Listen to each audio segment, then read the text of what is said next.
Welcome, everyone.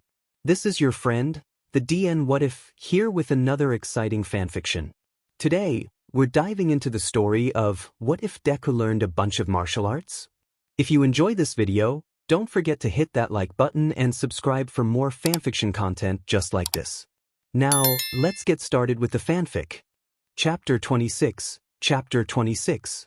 Izuku and Momo were walking towards the third-year section of Support Course Workshop. After the quirk assessment test, they were given the rest of the day to explore and familiarize themselves in school, with Bakugo and Cammy deciding to explore the training grounds. As they neared the support course, they passed by the first-year section, just in time for them to suddenly hear a loud explosion. The two looked at each other before running towards the door of the first-year support course workshop and opened it, only to back off when a thick smoke puffed out of the door. "Come on, May, I told you to be very careful." "My bad, I thought I had it calibrated." Izuku raised an eyebrow when he saw a rather cute girl with pink hair wearing a black tank top and baggy breeds walking out of the room while waving the smoke away from her face. She was also wearing a goggles. Following after her, to Izuku and Momo's surprise, is Melissa, who is wearing a white coat over a blue shirt and white short shorts. "Mel?" Izuku and Momo called out, looking confused as to why their third-year friend is in first-year section. Melissa blinks her eyes before moving her gaze towards Izuku and Momo, and immediately, a smile blossomed on her face. "Izu! Momo!" She walked towards them. "What are you guys doing here?" That's what we wanted to ask," said Momo. "What are you doing here, Mel? Isn't this the first year's workshop?" "Well," Melissa turned towards the pink-haired girl, May, who was patting her breathes. "Power Loader-sensei asked me to look after her since she tends to make things explode. She's pretty talented though, albeit a little eccentric. But who isn't nowadays?" May looked towards Momo and Izuku and pulled up her goggles, showing her golden, crosshair eyes. "Who are they, Mel-senpai?" Momo and Izuku was a bit startled that she doesn't know. "Not to brag, but they are very famous right now and you almost couldn't find someone who doesn't know them."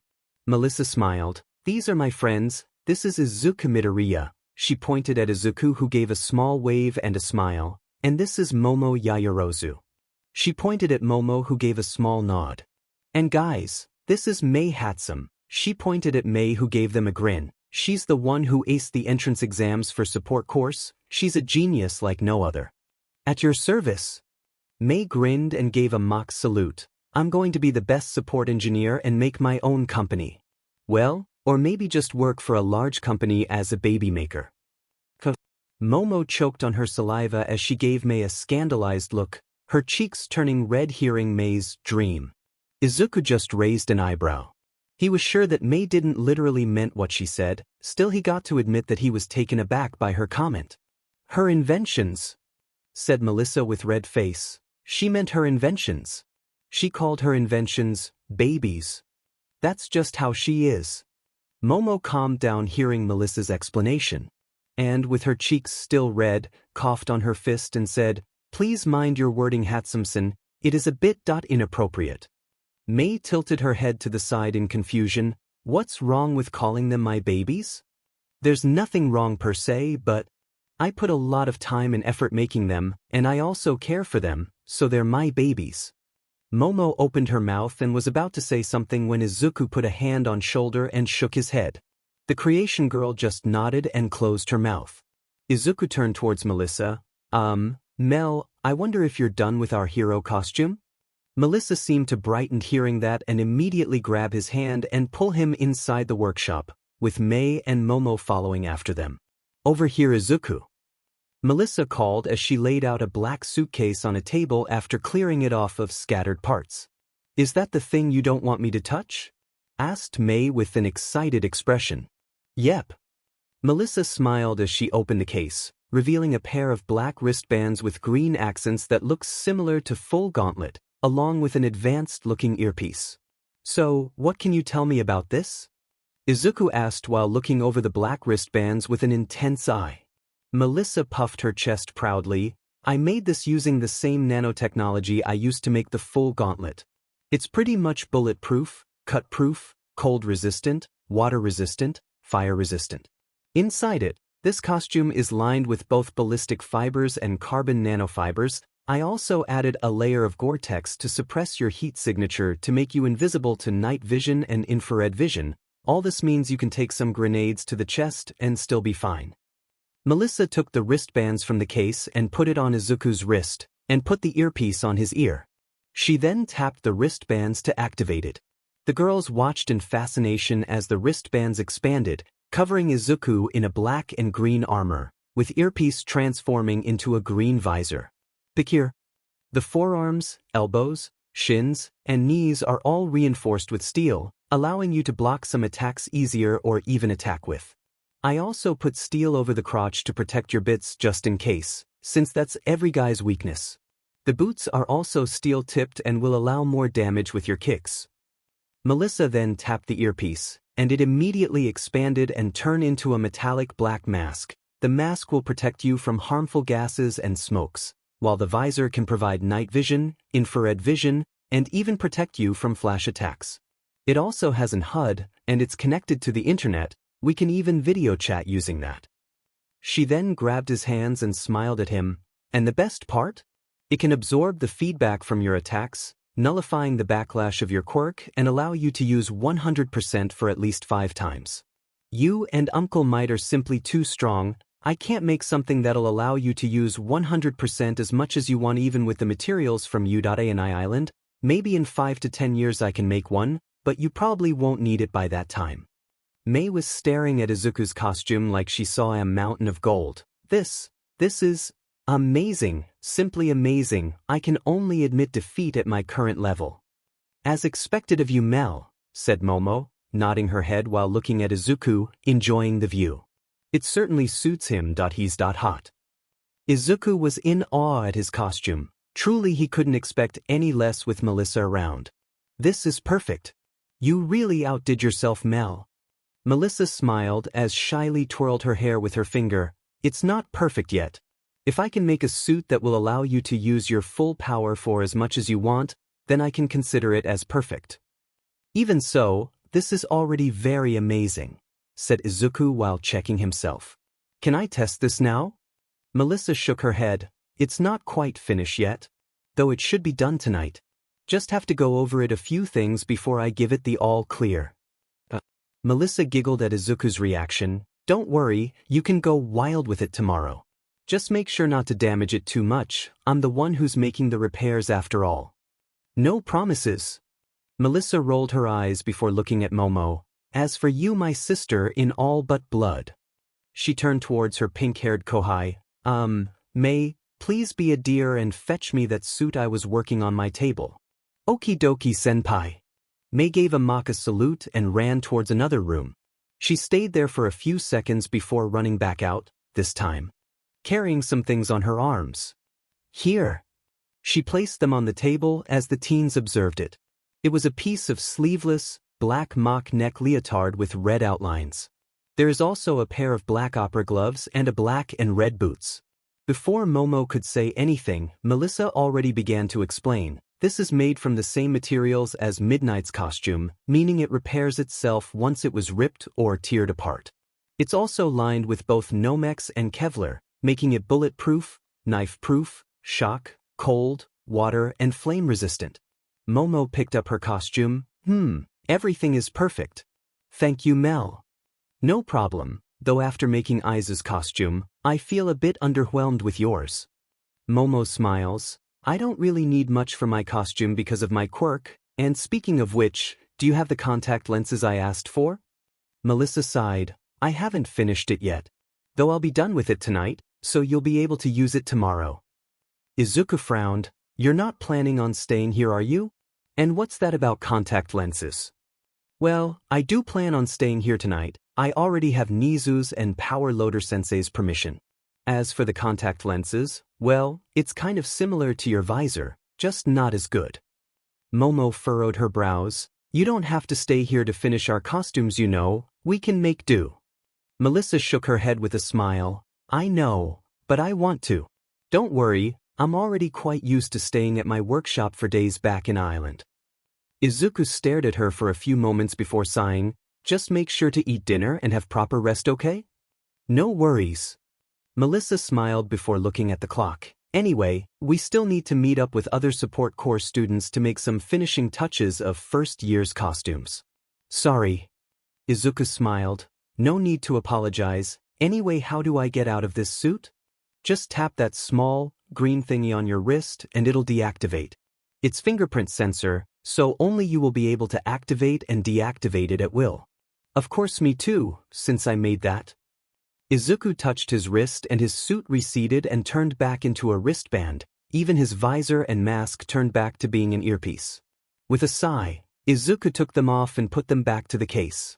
Melissa turned to Izuku, and Aizu, please leave the room since I would like Momo to change into her costume to make sure it fits her perfectly. Izuku nodded and left the workshop, leaving the three girls alone. 13 comment. Chapter 27. Chapter 27. Next day. Everyone else was already in the class standing around and talking to one another. But when a few of them saw Izuku come in, they immediately went over to him. A spiky, red-haired boy with jagged teeth was the first of the class to actually introduce himself to Izuku. Yo, I wanted to talk to you after school yesterday, but I couldn't find you. He pointed his thumb at himself with a toothy grin. I'm Ijiro Kirishima. I can't believe you launched that ball with that much brute force. That was amazing. I can't believe how large the gap between us and you 4 stars are. I'm so pumped up just thinking about competing with you guys. Thank you. Izuku responded with a smile. He respected this young man a bit for not feeling down due to the obvious gaps between them. A yellow-haired boy with a black lightning bolt design in his hair was beside him, supporting himself on a desk. I'm Denki Kaminari, and man, are you guys sure you aren't monsters? Nice to meet you guys. Izuku nodded his head, extending his hand for a handshake. If Izuku remembered correctly, this blonde was the one who actually said that there's no point in trying in the test yesterday. And honestly, he lost what little respect Izuku had for him for making into UA. However, looking into him now, he doesn't look like he was even a little bit affected by the gap of their abilities. Someone who'd crumble under pressure, huh? Well, Yurare will beat it out of him sooner or later. Hey, what was All Might like as a teacher? A pink-skinned girl with horns asked excitingly. I bet he was an awesome teacher, Mina. I mean, look at those 3. Only Todoroki-chan can keep up with them, said an invisible girl. Izuku cringed, remembering the first time All Might taught him how to use his quirk. He shook his head and turned towards the pink-skinned girl. He said, earning an from almost anyone in the room. He is at teaching so bad I had to teach him how to teach us. Momo, who was already seated on her seat, and Bakugo, who was in front of her, all let out a chuckle remembering their trainer. I heard he's teaching here though, said Ochako, who was seated beside Cammy. If he's bad at teaching, why did they allow him to teach here? Also, Ida adjusted his glasses. Please refrain from saying disrespectful words to our possible teacher and the #1 hero. I think only they can talk bad about All Might, said the invisible girl as she turned towards Izuku. I'm Toru Hagakure, by the way. Nice to meet you, Midoriya. I'm Mina Ashido, said the pink-skinned girl with a grin. You are definitely much hotter in person. Momo snapped her head towards Mina and narrowed her eyes. Of course, this action was not missed by Cammy, who was looking at her. Oh, she nudged her boyfriend, who looked at her with a raised brow before she pointed at Momo. Bakugo looked over his shoulder and saw Momo's reaction and silently snickered.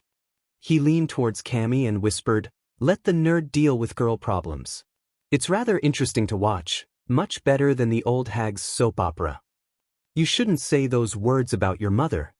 Bakugo shrugs. She knows I don't mean anything by it. Oh, and she's asking when are you going to visit again? I'll stop by your house later. Seriously? What they didn't notice, however, was Ochako's reaction from Mina's words. The students conversed with each other until classes officially begun. Everyone sat in a bored silence as the English teacher, present Mike, the same teacher who had instructed the students taking the practical exam, wrote down 4 different sentences on the board. Now, which one of these 4 sentences is incorrect? Their teacher asked in a rather bored tone. So normal. Izuku thought. Though he should have expected this. Yurare might be a hero school, but there is still a word school there. A few students raised their hands. Alright. How about you, little listener? Present Mike shouted with a smile, pointing at Izuku. Izuku raised an eyebrow. He wasn't raising his hands, so why was he picked? In the end though, he just sighed. The last one. Buzz. Incorrect. Present Mike shouted, mimicking a buzzer while crossing his arms in an X. Izuku blinked his eyes before looking at the sentences on the board and realized he was really incorrect. However, he won't accept defeat that easily. So he said, "But sensei, you can't burn water, it'll just boil and evaporate." The blank look on Present Mike's face was worth it. Second subject was math, and the class watching Momo answer the problem on the board with ectoplasm, the cloning hero watching her and nodding a few times. After a while, Momo put down the chalk and turned towards ectoplasm. "It's done, sensei." Ectoplasm nodded. "That is correct. You may return to your seat." Izuku was staring at the board in slight amazement. Sometimes I forgot how smart she is. I wonder who's smarter of the two, her or Melissa.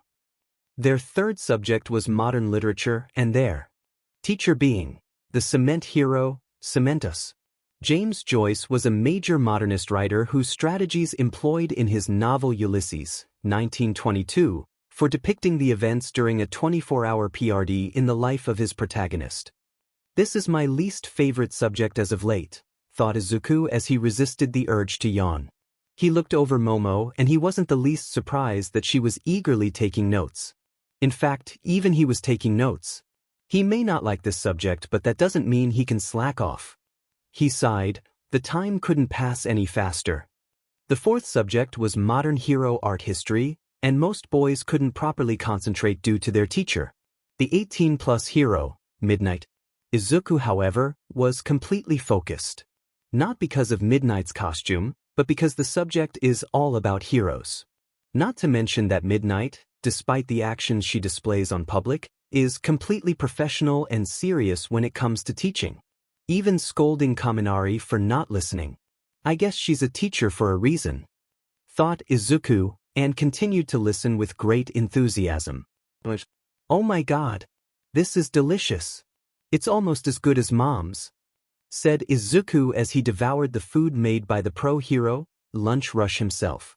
"Indeed," Momo nodded with a small smile. "It is even better than the chefs I have back home.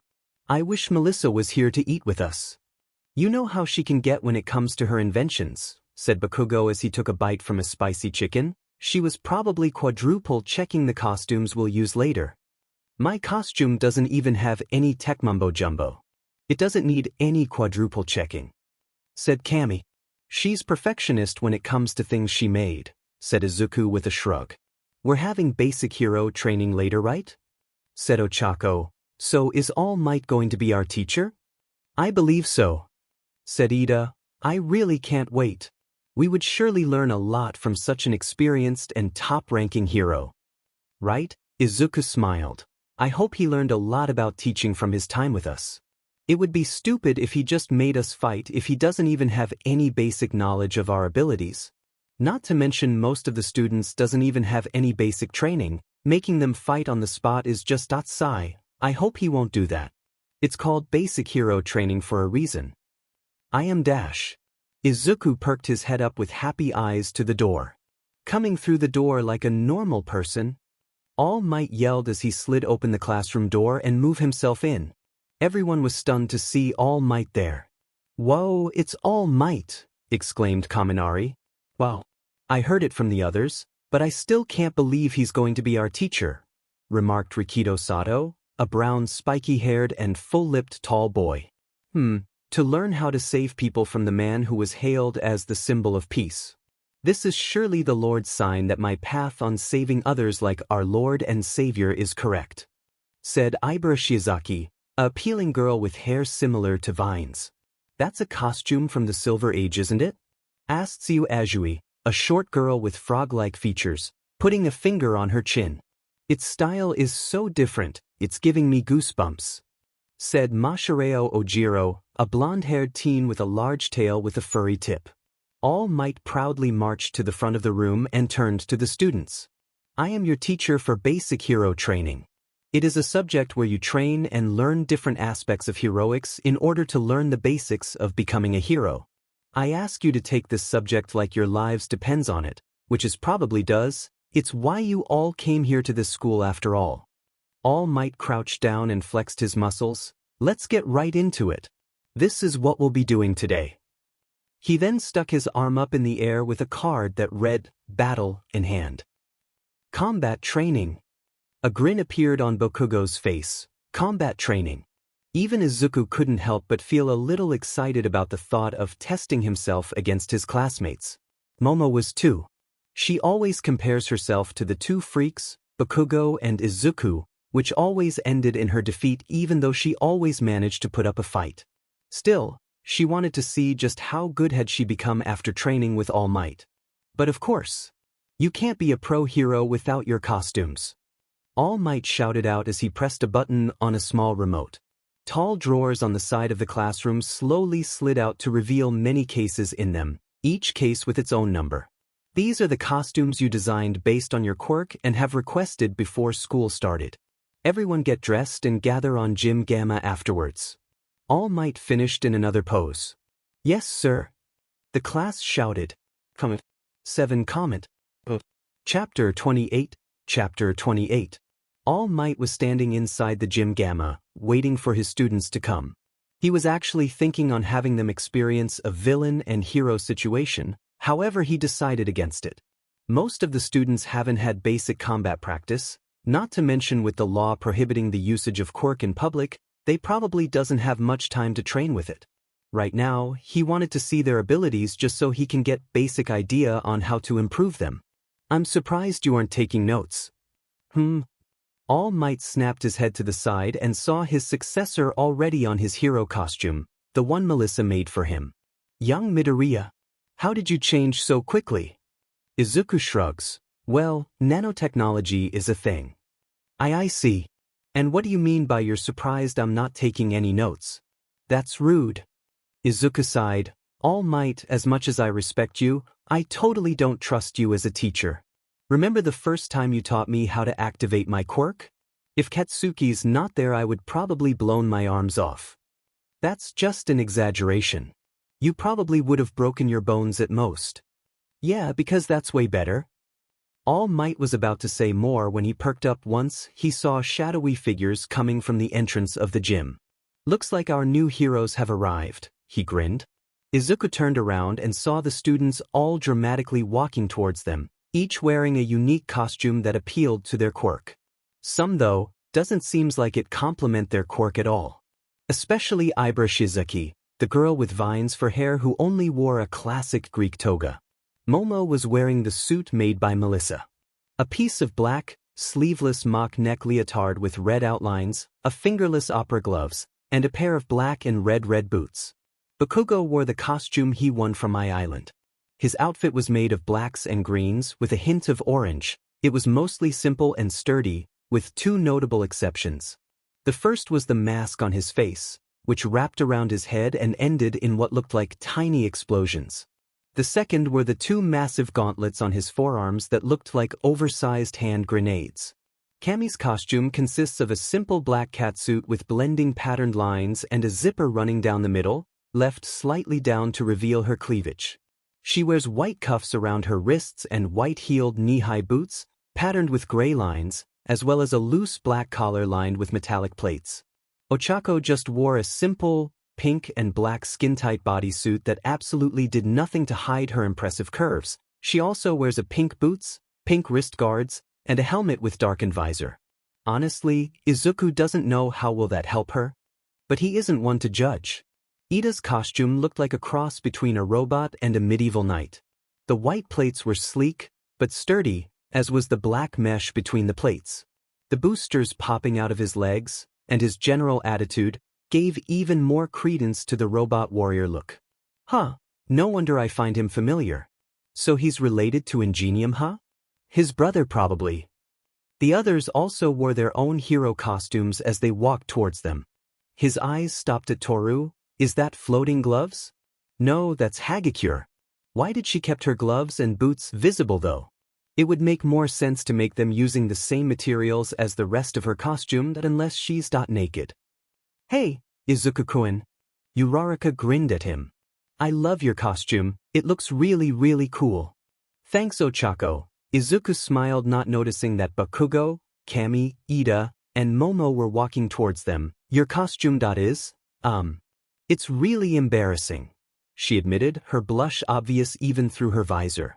I just asked them to make a costume that stimulated my pressure points and helped with nausea, but they made it a lot tighter than I expected.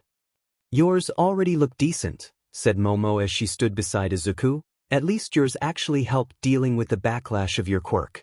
She glanced at Cammy at the last part. The blonde girl just smiles and said, I mean, like, I don't even know what support item I can use to help with my quirk. Before Momo could say anything more, All Might already began speaking. Looking good, students. All Might's smile grew wider as they walked into a waiting room. The clothes make the hero, and I certainly think you'll make quite the impression when you all debut. All Might then took out a remote and pressed something, causing a large area in the center of the gym to split open, followed by a wide ring emerging.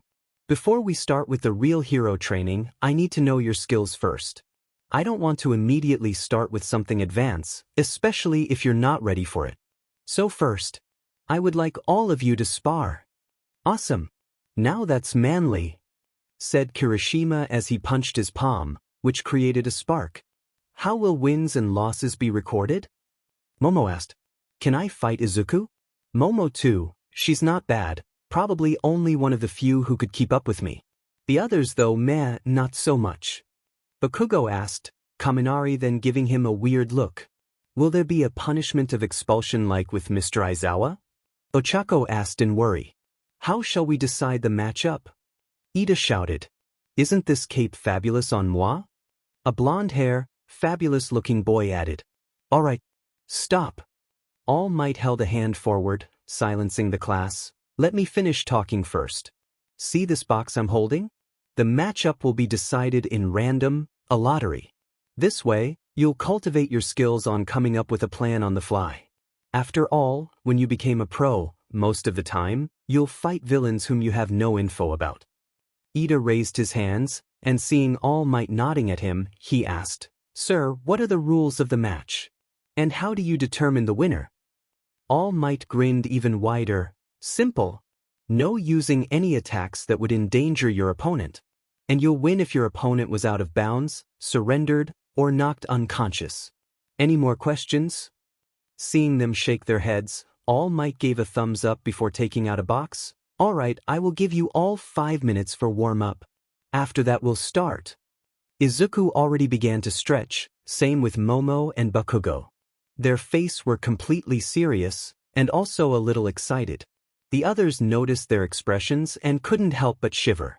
With Ida nodding in appreciation, they are completely focused. Even Bakugo, who's usually very aggressive, is surprisingly calm and composed. Ochako was taking a deep breath as her mind went to super focused state. All right, Ochako. Keep calm, this is just like the tournament you attended before, just with quirks. Just remember everything Sensei taught you, and you'll be fine. All right, Zygotes.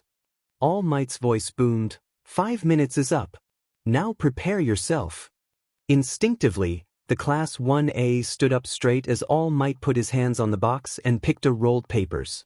He opened it and read the name written on it. Eijiro Kirishima.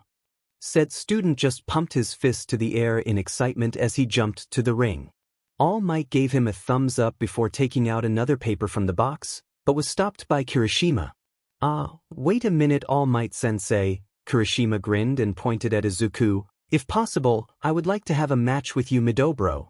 Please accept my request. Dude, calm down. You're still young. You still have a bright future ahead of you, said Kaminari in a worried tone. Kiri, there's being manly and there's just plain suicide. Hurry, take back your challenge, exclaimed Mina. However, despite the words of his classmates, Kirishima remained grinning, looking at Izuku with a determined gaze. I normally don't allow it, but just this once I shall agree to your request, if young Midoriya accepted it, that is. All Might turn towards Izuku. Young Midoriya, what do you think? Do you accept his challenge? Izuku looked straight at Kirishima for a few seconds before smiling and giving a nod. How could I say no to someone who is looking at me with that kind of face? Very well, I accept your challenge.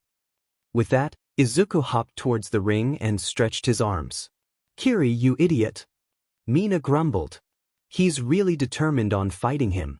But he has my respect, said Ojiro, the blonde-haired teen with a tail quirk.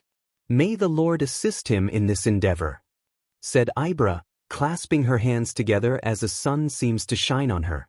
Behind her, Tokoyami, a young teen with a bird-like head, was looking at Ibra with a narrowed gaze. A champion of light, she's dangerous for a being of shadows such as I. Shuko, who was standing at the far back, crossed her arms and observed the fight closely. She was wearing a gray jacket with a vest, a gray baggy briefs, a blue boots, and blue gauntlets. All right. All Might raised his hand. Fighters ready? Kirishima took a stance as Izuku raised a brow. Boxing, huh? Izuku smirked, his body lowered as he began to sway his back and forth. Mina, who was looking worried at Kirishima, suddenly widened her eyes seeing Izuku's move. Is he? She muttered, eyes sparkling in recognition. All Might brought his hand down, creating a miniature whirlwind. Fight. 16 comment. Chapter 29. Chapter 29. To be able to smile. For people to live in peace. I need to keep moving forward. Deku, Izuku Midoriya. Fight. The students watched as Kirishima hardened his arms and rushed towards Izuku, who was casually moving as if he was dancing on the streets. He's dancing. Mina exclaimed excitedly, oh my gosh, I didn't know Midori could dance. I don't think he's dancing, said Kaminari as he pointed at Izuku, who was easily kicking Kirishima on the face while moving so lightly to easily evade the red-head teen's punches. Mina snapped her head towards him with an annoyed look. Have you seen those moves? He's totally dancing. He's almost as good as me. Capoeira, said All Might as the others turned towards him, especially Ochako, who heard from Izuku that he uses that particular martial arts. It's an Angolan martial arts that combines the elements of dancing, acrobatics, and music. It is known for its acrobatic and complex maneuvers, often involving hands on the ground and inverted kicks.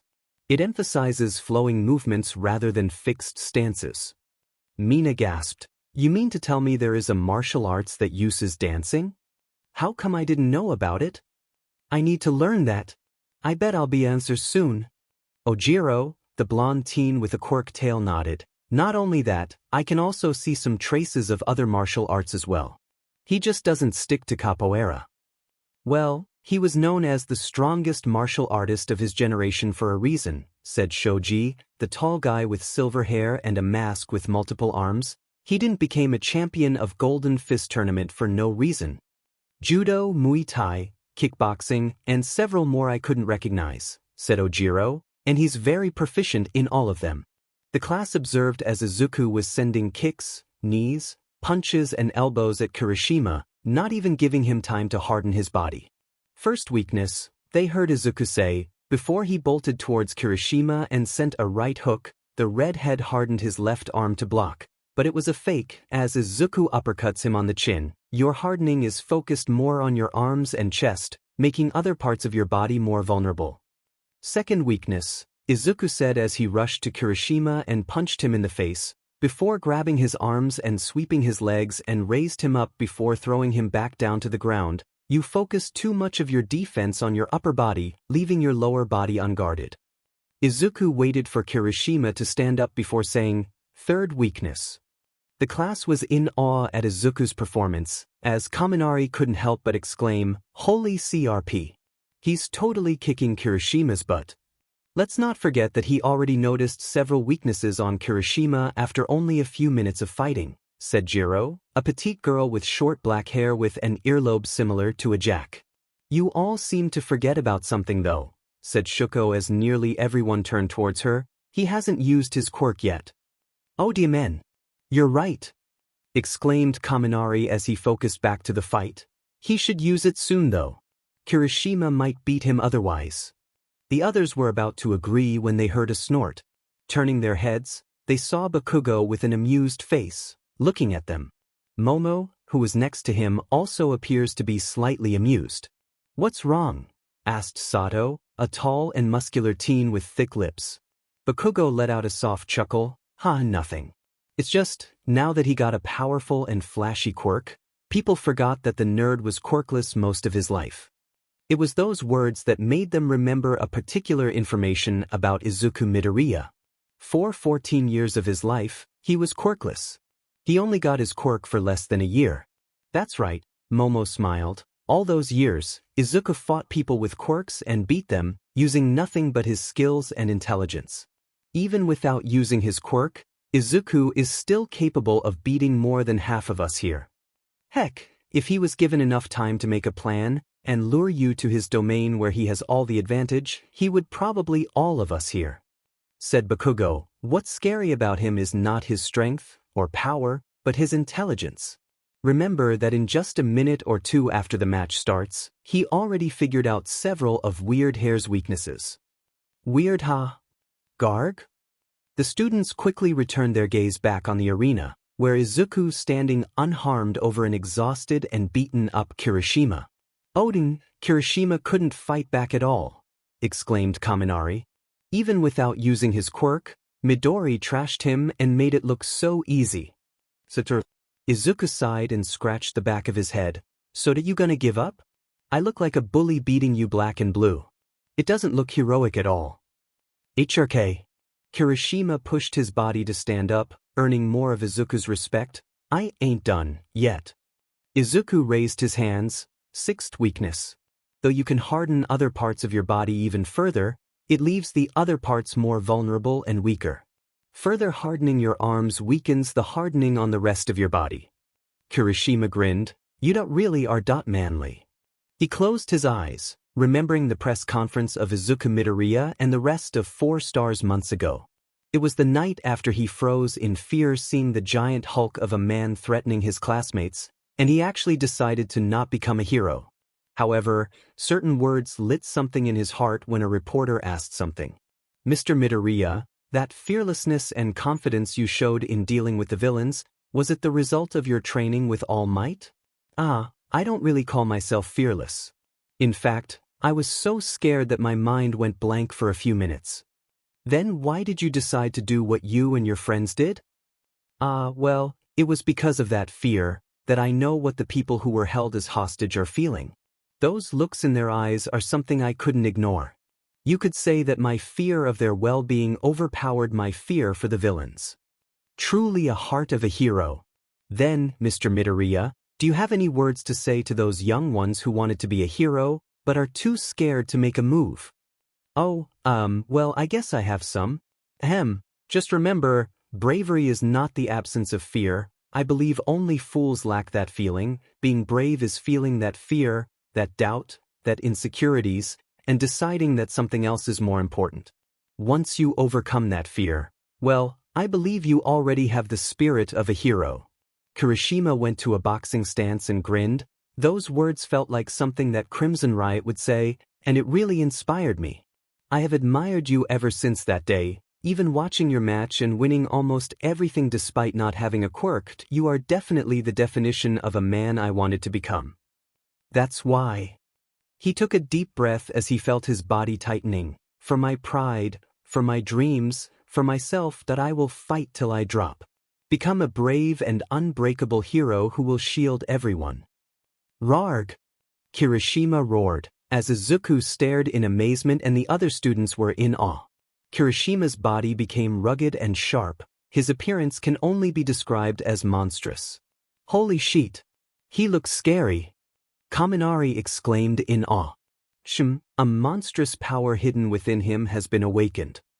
Said Tokoyami, a teen with Bird as a head. Oh Lord, please protect his soul even with that demonic appearance, said Ibra, clasping her hands. Bakugo smirked. Man, the nerd sure will have fun with that opponent. Yudata sure is the best, definitely much better than that shitty middle school. I admit, that appearance is lit, said Cammy in amazement. He's like, super awesome. Bakugo frowned. giving his girlfriend an annoyed glare, which Cammy noticed as she just stick her tongue out. "Don't be jealous, you big baby." "I'm not. I'm just annoyed that the nerd gets to fight him and not me." "Yeah." Momo, who was at the side, just furrowed her brows and stared at Kirishima. "Just looking at him, I can already tell he's much tougher than my iron scales." Back in the ring, Izuku smiled at Kirishima as he cracked his neck and knuckles and asked, "So, can you move in that form?" Kirishima struggled to speak. "I don't know." Izuku grinned, activating One for All at 5% as green electricity danced around his body before he went to a boxing stance. "Wanna find out?" A grin was his answer. "Yes, sir." Comment. 14 comment. Chapter 30. Chapter 30. That's great. As expected of His Majesty, the successor of One for All. But, after all of this, can you still keep smiling? Katsuki Bakugo. The students watched as Izuku took on a hit-and-run tactics, hitting Kirishima a few times before retreating before the redhead could react. "Oh man, even with that cool new look Midoriya is still kicking his butt," said Kaminari. "He's really strong." Shuko frowned, feeling dissatisfied at Izuku for holding back. She really wanted to witness it with her own eyes. The power that made him the next symbol of peace. She wanted to see, just why did her old man told her she was way too weak and increased her training. It was a few months ago, her father came home looking all angry like he was a volcano about to erupt. And upon seeing her, he immediately took her to the training grounds and increased the intensity of her training. She was so exhausted on the first day that she passed out.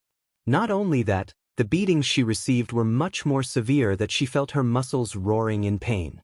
She was definitely much stronger, however her father still told her that she was too weak. After watching the video of Midoriya in Island, Shuko finally understood why her father deemed her weak. No, it wasn't because she was weak, but Midoriya is just too strong. And that speed, he is definitely capable of taking her down before she could even react. "The fight's over," said Bakugo. "Weird hair won't be able to win. He's only prolonging his suffering." The others couldn't help but agree. They winced seeing how much power the punches of Izuku held. Kirishima couldn't even react, and Izuku was circling around him and sending endless barrage of air pressure from finger flick. Finally, Izuku finished the fight with an axe kick, knocking Kirishima unconscious as his transformation instantly disappeared and he reverted back to normal. Izuku deactivated his quirk and released a sigh before letting out a smile. "I can't say that you're a great fighter, but you're one hell of a man." All Might raised his hand. "Winner, Izuku Midoriya." He then pressed a button on the remote he was holding as 4 robots emerged the ground. All Might pointed at Kirishima. "Please take him to Recovery Girl." The bots gave a salute before taking out a stretcher and carried Kirishima before leaving the gym. "Alright, let's start the second match immediately," said All Might before pulling out a paper from a box. "Let's see here. Tsu Azui versus Tenya Ida." Ida immediately went to look for his opponent, a dark green-haired girl with large eyes in a crouching position similar to a frog.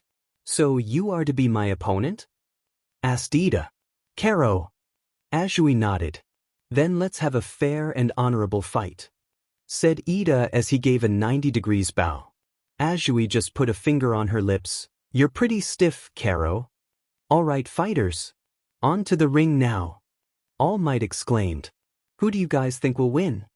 asked Kaminari. "I honestly don't know," said Shoji, "but Ida is ranked 5th in the test yesterday, while Azui is ranked around the middle.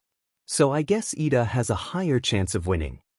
"But you can't use that as a basis on who'll win," said Ojiro. "True, it may help, but skills, creativity, and other factors are important to determine the winner of a fight." "You're right," said Shoji with a nod. Just like what Midoriya showed earlier where he completely beat Kirishima without much trouble, even without using his quirk. Izuku smiled and said, "Thanks for the compliment, but Kirishima was pretty good too. The only reason why I could beat him is because he was slow, and he doesn't have any long or mid-range attacks." "Did I guess?" said Ojiro. "That transformation is badass though," exclaimed Kaminari. "Fighters ready?" All Might raised his hand as the students shut their mouth and watched the fight begin. Ida wasted no time and dashed towards Azui, who began to jump around and avoid Ida's kicks. Izuku raised an eyebrow. This fight is rather interesting. Ida has the speed and power, while Azui has flexibility and quick reaction time. This a rather perfect match. However, Ojiro began as he narrowed his eyes. Their fighting styles are rather sloppy, probably self-made to complement their quirks. It's full of openings I can easily exploit. They probably just watched videos on YouTube or something and copied them, just changing it slightly to suit their quirks. Said Bakugo. Momo nodded. I can see traces of Taekwondo on Ida-san's fighting style, and Savat on Azui-san's movements. Savat? True asked, looking at Momo. It was Izuku who answered. It's a French kickboxing combat sport that uses the hands and feet as weapons, combining elements of English boxing with graceful kicking techniques. Aoyama was suddenly interested. He knew of Savat, but he didn't bother learning it. Still, it's from his homeland, so he should observe carefully. Oh. Toru nodded, not that they can see her. You really know a lot about martial arts, huh, Midori? Midori? Izuku thought, but decided to ignore it and nodded with a smile. Yep. I learned everything I could just so I could become a hero. Speaking of which, Mina appeared in front of Izuku with a sparkling eyes. That capo something, can you teach me? That looks so cool. Don't worry, I'm already an expert in dancing. Izuku blinks, before letting out a smirk. Well, how about if you beat me on a dance floor, I can consider teaching you. Oh, you did not challenge me to a dance showdown. Mina grinned. I won't lose. Ahem. Momo coughed as Izuku and Mina turned towards her. Please, let's focus on the fight first and talk about that later. Oh, right. Izuku nodded and turned his attention to the fight, while Mina just stared at Momo, who appears embarrassed with a smile. Ida is going to lose, said Izuku as he watched Ida struggling to hit the nimble Azui as she hopped around, and sometimes jumping on top of him and kicking his face, even using her tongue to punched him. Her tongue is surprisingly strong, said Ochako. Ida actually stumbled from it. Even with that incomplete and sloppy fighting styles of hers, I can't deny that it really complement her quirk, said Cammy with her head leaning on Bakugo's shoulder. She looks very experienced with it, seems like she's been into fights before. Suddenly, Tsuyu managed to catch Ida off guard and caused him to lose his balance. Taking that chance, Tsuyu pushed Ida out of the ring with a powerful kick. Winner. Tsuyu Azui. All Might declared as Ida just watched in shock. It took him a few moments to understand that he lost and let out a defeated smile. He walked towards Tsuyu and extended his hand for a handshake. That was a great match, Azui-san. You made me realize that I still have so much to learn. Tsuyu shook his hand and said, Just call me Tsu, Karo. Ida blinks in confusion, but didn't say anything and went back to the other students who said their congratulations on the match. Now for the third match. All Might exclaimed and took a piece of paper on the box. Denki Kaminari versus Ibara Shizuki. All right. Kaminari pumped his fist and grinned. I get to fight a cutie that I kinda don't want to fight her though, that she's so cute and pure. Why should I ask her out sometimes? Ibara clasped her hands and closed her eyes and offered a short prayer before walking towards the ring, followed by Kaminari. Hey Shizuki-chan? Kaminari smiled as Ibara looked at him with a confused look. Wanna go and grab something to eat after school? She tilted her head. Her confused face almost made Kaminari squeal due to how cute she currently looked. It's just something to console you. He smiled. Yellow electricity traveled all over his body. Ready? All Might raised his hand and shouted, with Izuku looking interested in Kaminari's quirk. Fight! 'Cause it'll be over in an instant. Kaminari raised his hand as yellow electricity danced around his body. Indiscriminate shock, 1.3 million volts. He summoned large amount of electricity as Ibara quickly turned around and created a shield of vines using her quirk, protecting her from the attack. Kaminari's face turned derpy in an instant as the rest of the class, including All Might sweat drop. Ibara then controlled her vines and captured Kaminari before throwing him out of the ring. Jiro smirked. Well, I guess it was really over in an instant. Is he okay? All Might walked towards Chimera and poked his cheeks. He's fine. All Might carried Kaminari and just lay him down to the side. Ibra walked out of the ring and joined the rest of her classmates. Now for the fourth match. All Might grinned and took out some rolled papers from the box. Do we have Shuko Todoroki versus Izuku Midoriya? Shuko immediately showed a determined look as she took a glance at Izuku. All Might turned towards Izuku. Young Midoriya, since you already fought earlier, you can back out now and I'll pick another one. You choose. Shuko immediately narrowed her eyes and glared at Izuku, who only raised an eyebrow upon noticing this. Izuku smiled and looked at his mentor. Well, I couldn't really back out with her looking at me like that. All Might nodded. Very well, both of you head to the ring now. Izuku immediately walked towards the ring followed by Shuko who now stood at the opposite side of him. Ready? Izuku immediately took a stance, as did Shuko, with the floor below him being frozen. Fight. Comment. 20 comment. Chapter 31. Chapter 31. The very moment the fight starts, Shuko stomped her feet to the floor, creating a massive column of ice heading straight towards Izuku. Izuku narrowed his eyes. His quirk immediately came to life as his signature green electricity surrounded, before he threw a punch, completely destroying the ice. A strong gust of cold wind blasted towards the other students, causing them to step back and shiver in cold. Tsuyu, especially, almost went to hibernation. 20% is enough to destroy her ice. He went to a stance. But I better be careful. Who knew how powerful she is? I need to increase my power output. His body glowed even brighter. One for all, 25%. Shit. My muscles are starting to feel sore, but nothing I can't handle.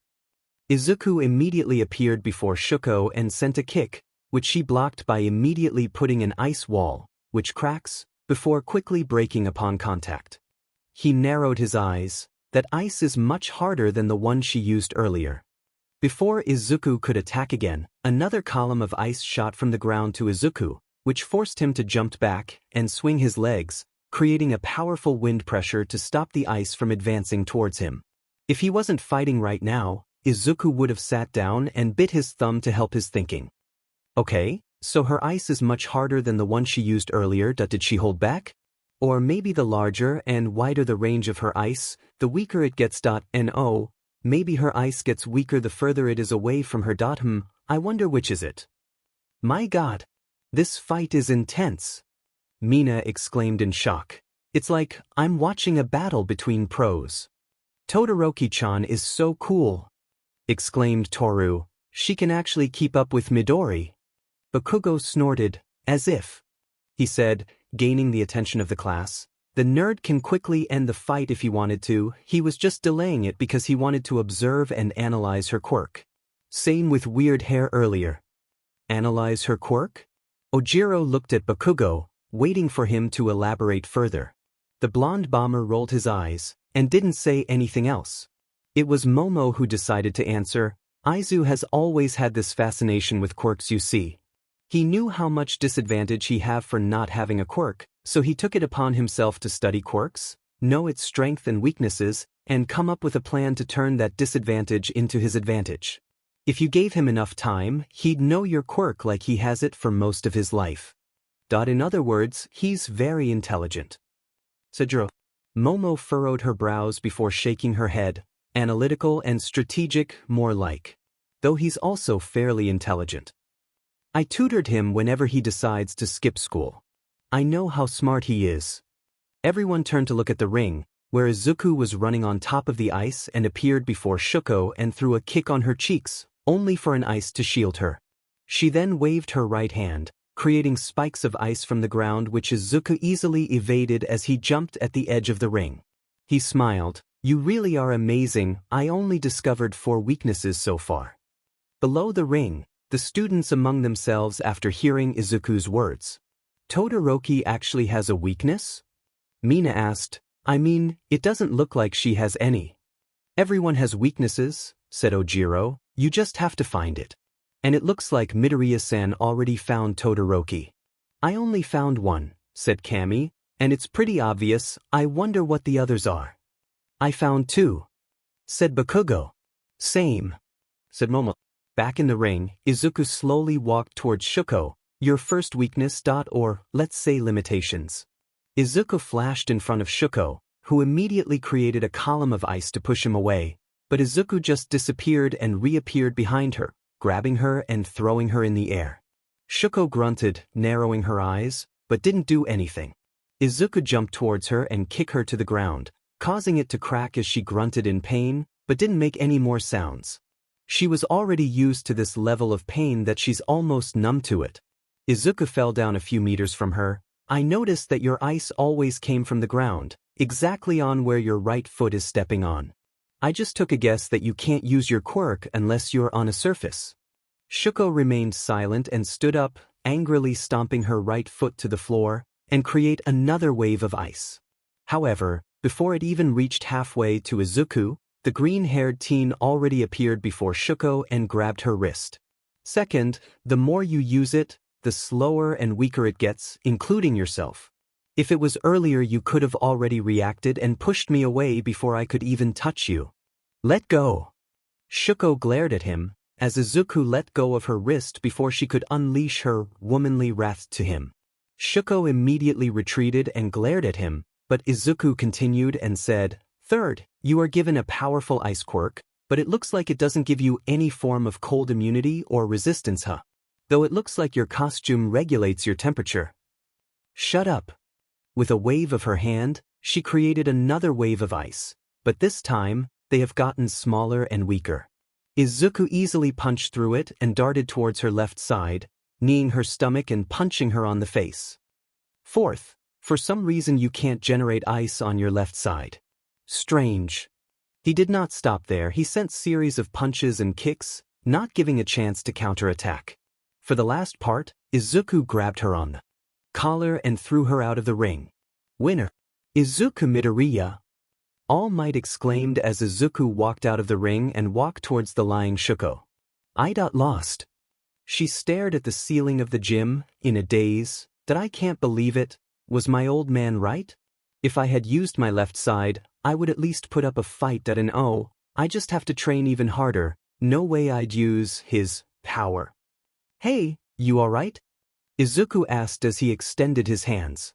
I think I hit you pretty hard there. Shuko slapped his hand and stood up on her own and glared at him. Next time, I'll beat you. Izuku blinked. Before letting out a smile, I'm waiting.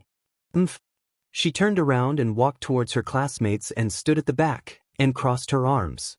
Izuku joined his friends, his gaze lingering on Shuko for a moment before shaking his head as he thought. Earlier I think I saw her left arm flickered in flames and heat up, but it was only for an instant, so I'm not really sure. Does she have another quirk she wasn't using? Or maybe a support item? Shuko looked at her left arm with narrowed gaze. I almost used my flames earlier to dim it. Even though he's not here, I can still feel him. All Might pressed a button on the remote he was holding and the ring slowly submerged to the ground. It will take a few minutes before the ring could be fixed, so rest for that time. The next fight will begin in 5 minutes. Comment. Chapter 32. Chapter 32. Chapter 32. After 5 minutes, the fights resumed. The first ones who were called are Kyoka Jiro and Toru Hagakure. It was a pretty bad matchup. Toru's invisibility didn't really help her since Kyoka can hear where she is. Kyoka won, but Toru did put up a fight. If her opponent was someone else, she might have a higher chance of winning. The next match is Mashiro Ojiro versus Rikido Sato, the teen with thick lips and a quirk that strengthens him whenever he ate sugar. Ojiro pretty much dominated the fight. Sato has the advantage in strength and speed, but he was like a child wildly swinging his fist due to the side effects of his quirk. The more he used his quirk, the dumber he gets. Ojiro just maintained his distance and exhausts Sato before delivering the finishing blow. Izuku was a bit impressed. From what he observed, Ojiro practiced judo, and he has to admit that when it comes to that particular martial art, Ojiro is much better than him. The next match is Mina Ishido versus Yuga Oyama, which Mina won. Yuga has a rather weak physique from what Izuku observed, and when Mina dodged his attacks and fight him close range, Yuga couldn't fight back and was defeated. For some reason though, the name Ishido seems familiar to Izuku, but he couldn't remember where he heard it. The next match is Cammy Utsushimi vs Ochako Uraraka. Kirishima already returned from the infirmary and rejoined his classmates on watching the fight. Izuku was rather interested in the match. The two girls didn't use their quirks for the first few minutes and only fought using martial arts. With Ochako using Aikido, and Cammy using boxing and grappling, with her moves rather similar to Bakugo. When Izuku asked about it, Bakugo answered that he learnt boxing and grappling from Cammy's family dojo. In fact, it was there where he met her and where their relationship began. After a few minutes though, the two started using their quirks and Cammy won. Cammy's quirk, Glamour, allows her to create audio-visual illusions, and using it she forced Ochako to step out of the ring by changing her perception. Ochako thought that she was still inside the ring, but she actually stepped out of it. But before that she managed to make Cammy float and pushed her out of the ring. However, with her perception being different due to Cammy's illusions, Ochako dropped her inside. The fight was rather close one, that if Ochako lasted a little longer, Cammy's quirk would have lost its effect, and Ochako could have won. The next match is Momo Yaoyorozu vs Fumikage Tokoyami. The fight was rather short, with Momo easily winning the match after finding out Fumicage's weakness. She created flashbangs and fires to weaken his quirk, and proceed to beat him using her fists and kicks. Fumikage mostly relied on his quirk and his physical strength isn't the best. Taking that away then Fumikage is rather easy to beat. And for the last fight, Bakugo requested to fight Mizo Shoji and Hantashiro at the same time. And since the matchup was already messed up with Izuku having to fight twice, All Might agreed along with Shoji and Shiro. The author probably haven't thought of this when he made Izuku fight twice. The fight was rather interesting, with Shiro being knocked out first and Shoji and Bakugo engaging in close-quarter combat. With Bakugo not using his quirk. Bad choice. Bakugo couldn't match Shoji's skills and strength and was knocked down twice before he learned his lesson and finally decided to use his quirk. Shoji put up a fight, managing to keep up with Bakugo for a few minutes before he was knocked out of the ring and was too exhausted to fight. "Alright, those who are injured can go to Recovery Girl," said All Might as he typed something on his laptop brought to him by a robot. "I will send you the recordings of your fights so you can study it and see where you need to improve."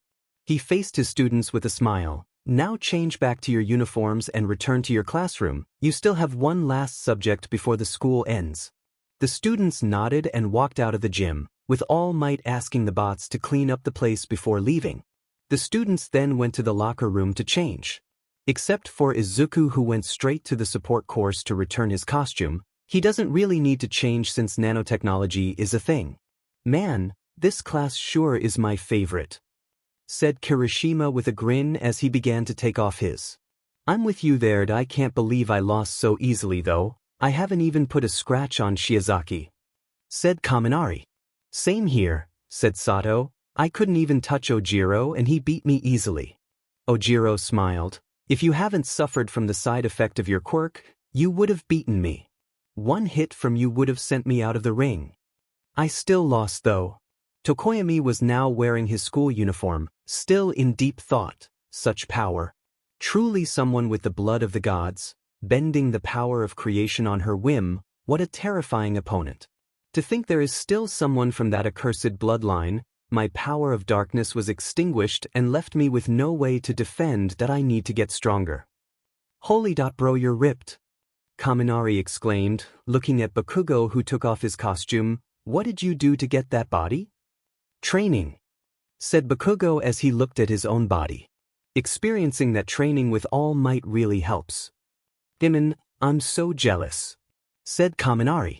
Ida was surprisingly quiet. He was still contemplating about the fights earlier. "Even though I trained with my brother and I'm probably only around the middle in class when it comes to combat, I thought that I should be on the top with the 4 stars only better than me. But I was wrong. There are a lot of my classmates who are better than me.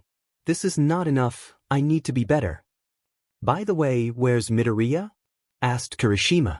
"On the support course," answered Bakugo. "Oh right, I remember that there is also a hot blonde in your group, right?" People said that she's going to be one of the best support engineer who'd one day surpass her father and leave her name on history. Kaminari. She can fight too, said Bakugo. She is physically stronger than you, Pikachu, and could kick your butt if she wanted to. No way, Kaminari exclaimed. She's just a support engineer, right? She doesn't have a quirk too. Boom. Katsuki's palm released a small explosion as he glared at Kaminari. What are you trying to say? Kaminari gulped before hurriedly. I don't mean anything bad about it. I swear. I just wanted to say that even though I look like this, I also have some training, you know. As an inventor, doesn't she spend most of her time on her workshop? Katsuki snorted. Even I'll have some trouble fighting her if you let her fight with her inventions. That woman loves explosions more than me. I remember that one time where she tested her miniature railgun on All Might, he was blasted away and couldn't even stand up for a while. Holy shit! Kaminari cursed in shock. Are you for real? She sounds so manly, exclaimed Kirishima. She's a girl. On the girl's side. You two are really amazing, Mina exclaimed, looking at Cammy and Ochako. You were all like, ha, witcha, hiya, so cool. Hee, it was nothing. Ochako blushed and scratched the back of her head. Yep, that fight was lit, said Cammy with a smile. It's been a while since I fought a female who could match me in martial arts. And let's not forget Yamamoto, said Toru. Tokoyami couldn't even fight back. She dominated the fight. Yamamoto. Momo looked at her with a confused look. Mina smiled. No offense, but Yaoyorozu is just hard to pronounce, so we decided to just combine your first and last name. Yamamoto. Like it? Momo covered her mouth with her hands as she stared at Mina and Toru with sparkling eyes. I love it. Please call me Yamamoto from now on. The girls stared at her with a rather satisfied smile. What's this creature? She's so pure and cute. Shuko wasn't listening to them though. She was busy replaying her fight against Isizuku in her mind. She clenched her fist. Not enough that I'm still not strong enough. Todoroki-chan? Shuko snapped out of her thoughts and raised her head, looking at the girls in confusion when she saw them looking at her. Hey, are you okay? Asked her. Shuko frowned. Of course I am. Why? Momo pointed at her locker. You froze your locker. Shuko looked at her locker, which was frozen in ice, and couldn't help but sigh as she began to melt it. It's a slow process though. Want me to help? Mina offered. Shuko stared at her for a few moments before nodding.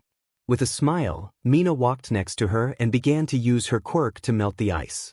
Are you still upset about your fight with Midoriya-chan, Karo?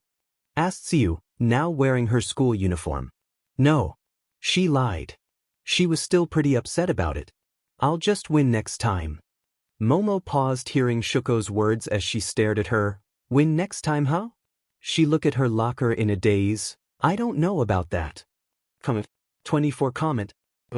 Chapter 33. Chapter 33. Chapter 33. Man, after our hero class, the last one is rather boring, said Kaminari as he began packing up his things and prepared to leave. Don't say that, Yuri is still a school after all, said Isizuku as he also began packing up his things. There are many unfortunate souls out there who wish to be educated but could not, so treasure this chance that was given to you, Kaminari-san, said Iber. Okay, geez, Kaminari sighed. You guys are just so.arg, I don't know how to describe you. Diligent maybe? What's up with your match earlier anyway? You turned dopey for a moment there, asked Sato. It's like the side effect of my quirk, yours is just more idiotic. Well, Kaminari scratched the back of his head in embarrassment. He was, however, cut off by Isizuku. Probably his quirk short-circuiting his brain, said the green-haired teen. Every quirk has limitations after all, and he'd probably fry his own brain if he went over his current limit. Right. Kaminari nodded. And says you. Your quirk is so awesome and it doesn't look like it has any drawbacks at all. It's like a flashier version of All Might. Bakugo snorted. Who says he doesn't have any weakness? Unlike us all, the nerd only got his quirk 10 months ago, and he couldn't even properly control it. Izuku nodded. My quirk is too much for my body to handle and it'll break my bones if I went over my limit. When I fought Todoroki earlier, I went over my safety limit and my muscles felt sore. Then what about during the Eye Island? Asked Kirishima. You were keeping up with all might with no problem at all. That was the device that Mel built and given to me, answered Izuku as he waved his right hand.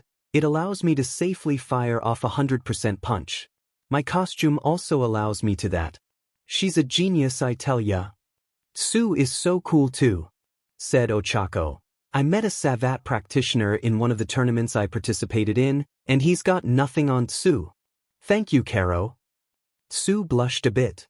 Ida was no match at all, said Ojiro. The way he moves are way too stiff. You're heavily relying on your speed that when Azui dodged, you couldn't react quickly at all. Ida nodded and readjusts his glasses. I understand. Thank you for the advice. Siro chuckled. Chill dude, you're way too stiff. You're like a robot. Ida frowned as he stared at Siro. Strange. My brother said the same thing. Do I really act like a robot? Izuku watched his classmates talk with a smile when he felt his phone vibrates, and he took it out. He received a text message from his mom. Aizu, I kept a private room of our restaurant free. If you want, you can invite your friends and classmates. I'll cook for you all.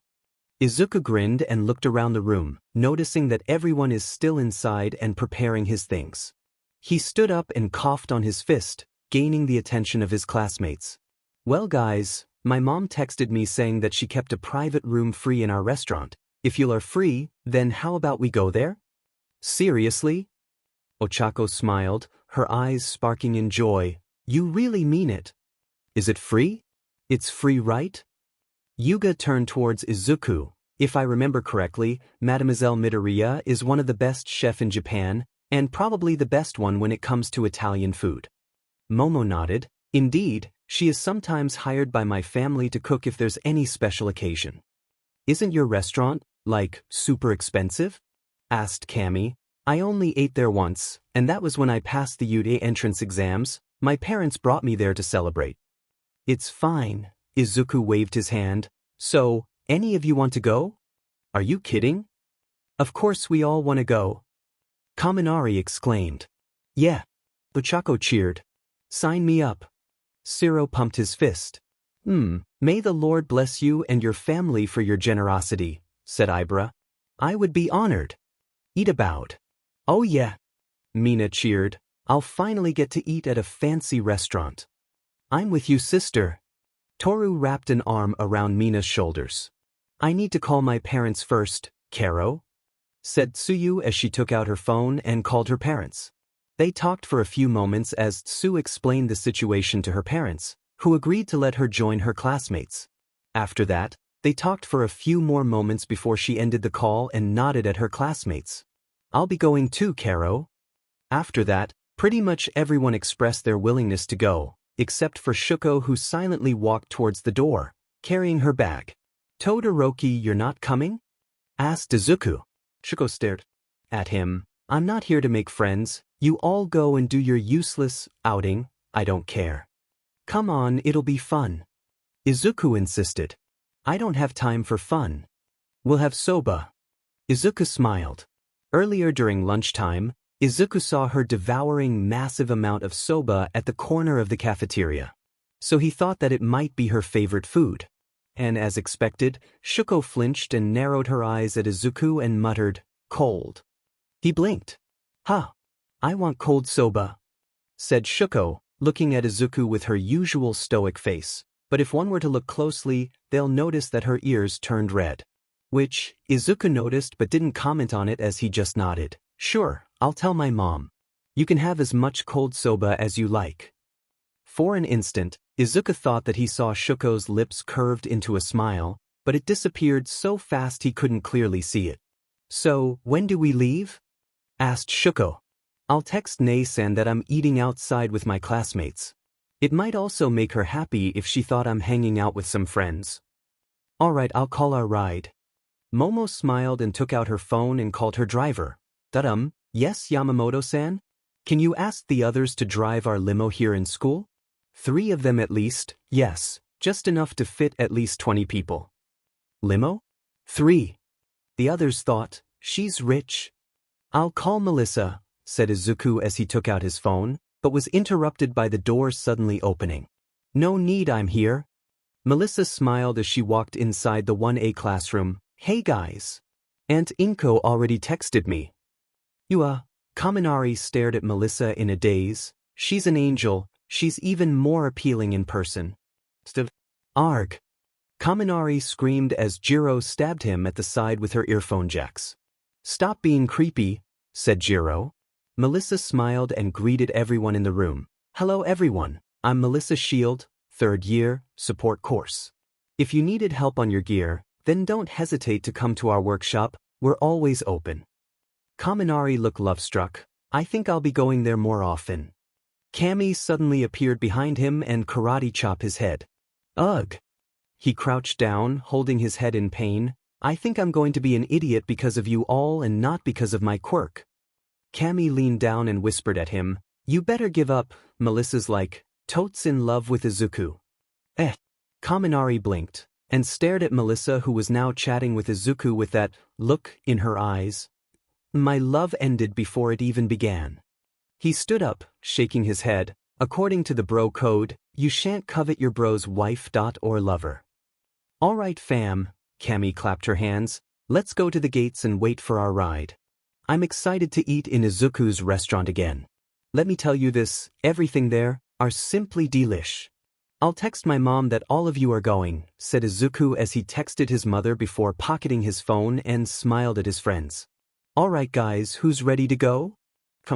13 comment. Chapter 34. Chapter 34. And this is actually Chapter 35, but for some reason, the real Chapter 34 got erased, and I couldn't find it anymore, and I'm too lazy to rewrite it. That chap is just Class 1 interacting though, just enjoying their time and having fun. Izuku, Momo, and Melissa were hiding behind a tree on the other side of the road, as they watched the crowd of reporters surrounding the USJ gates, asking nearly every student that was going in about how was All Might as a teacher. The questions ranged from how his class was, to how he acted, and also about the 4 stars. I forgot how the media can be scary than villains sometimes. Izuku's sweat dropped.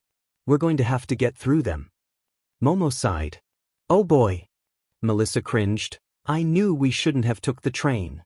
Can we just jump on the wall? Asked Izuku. I don't think they saw us.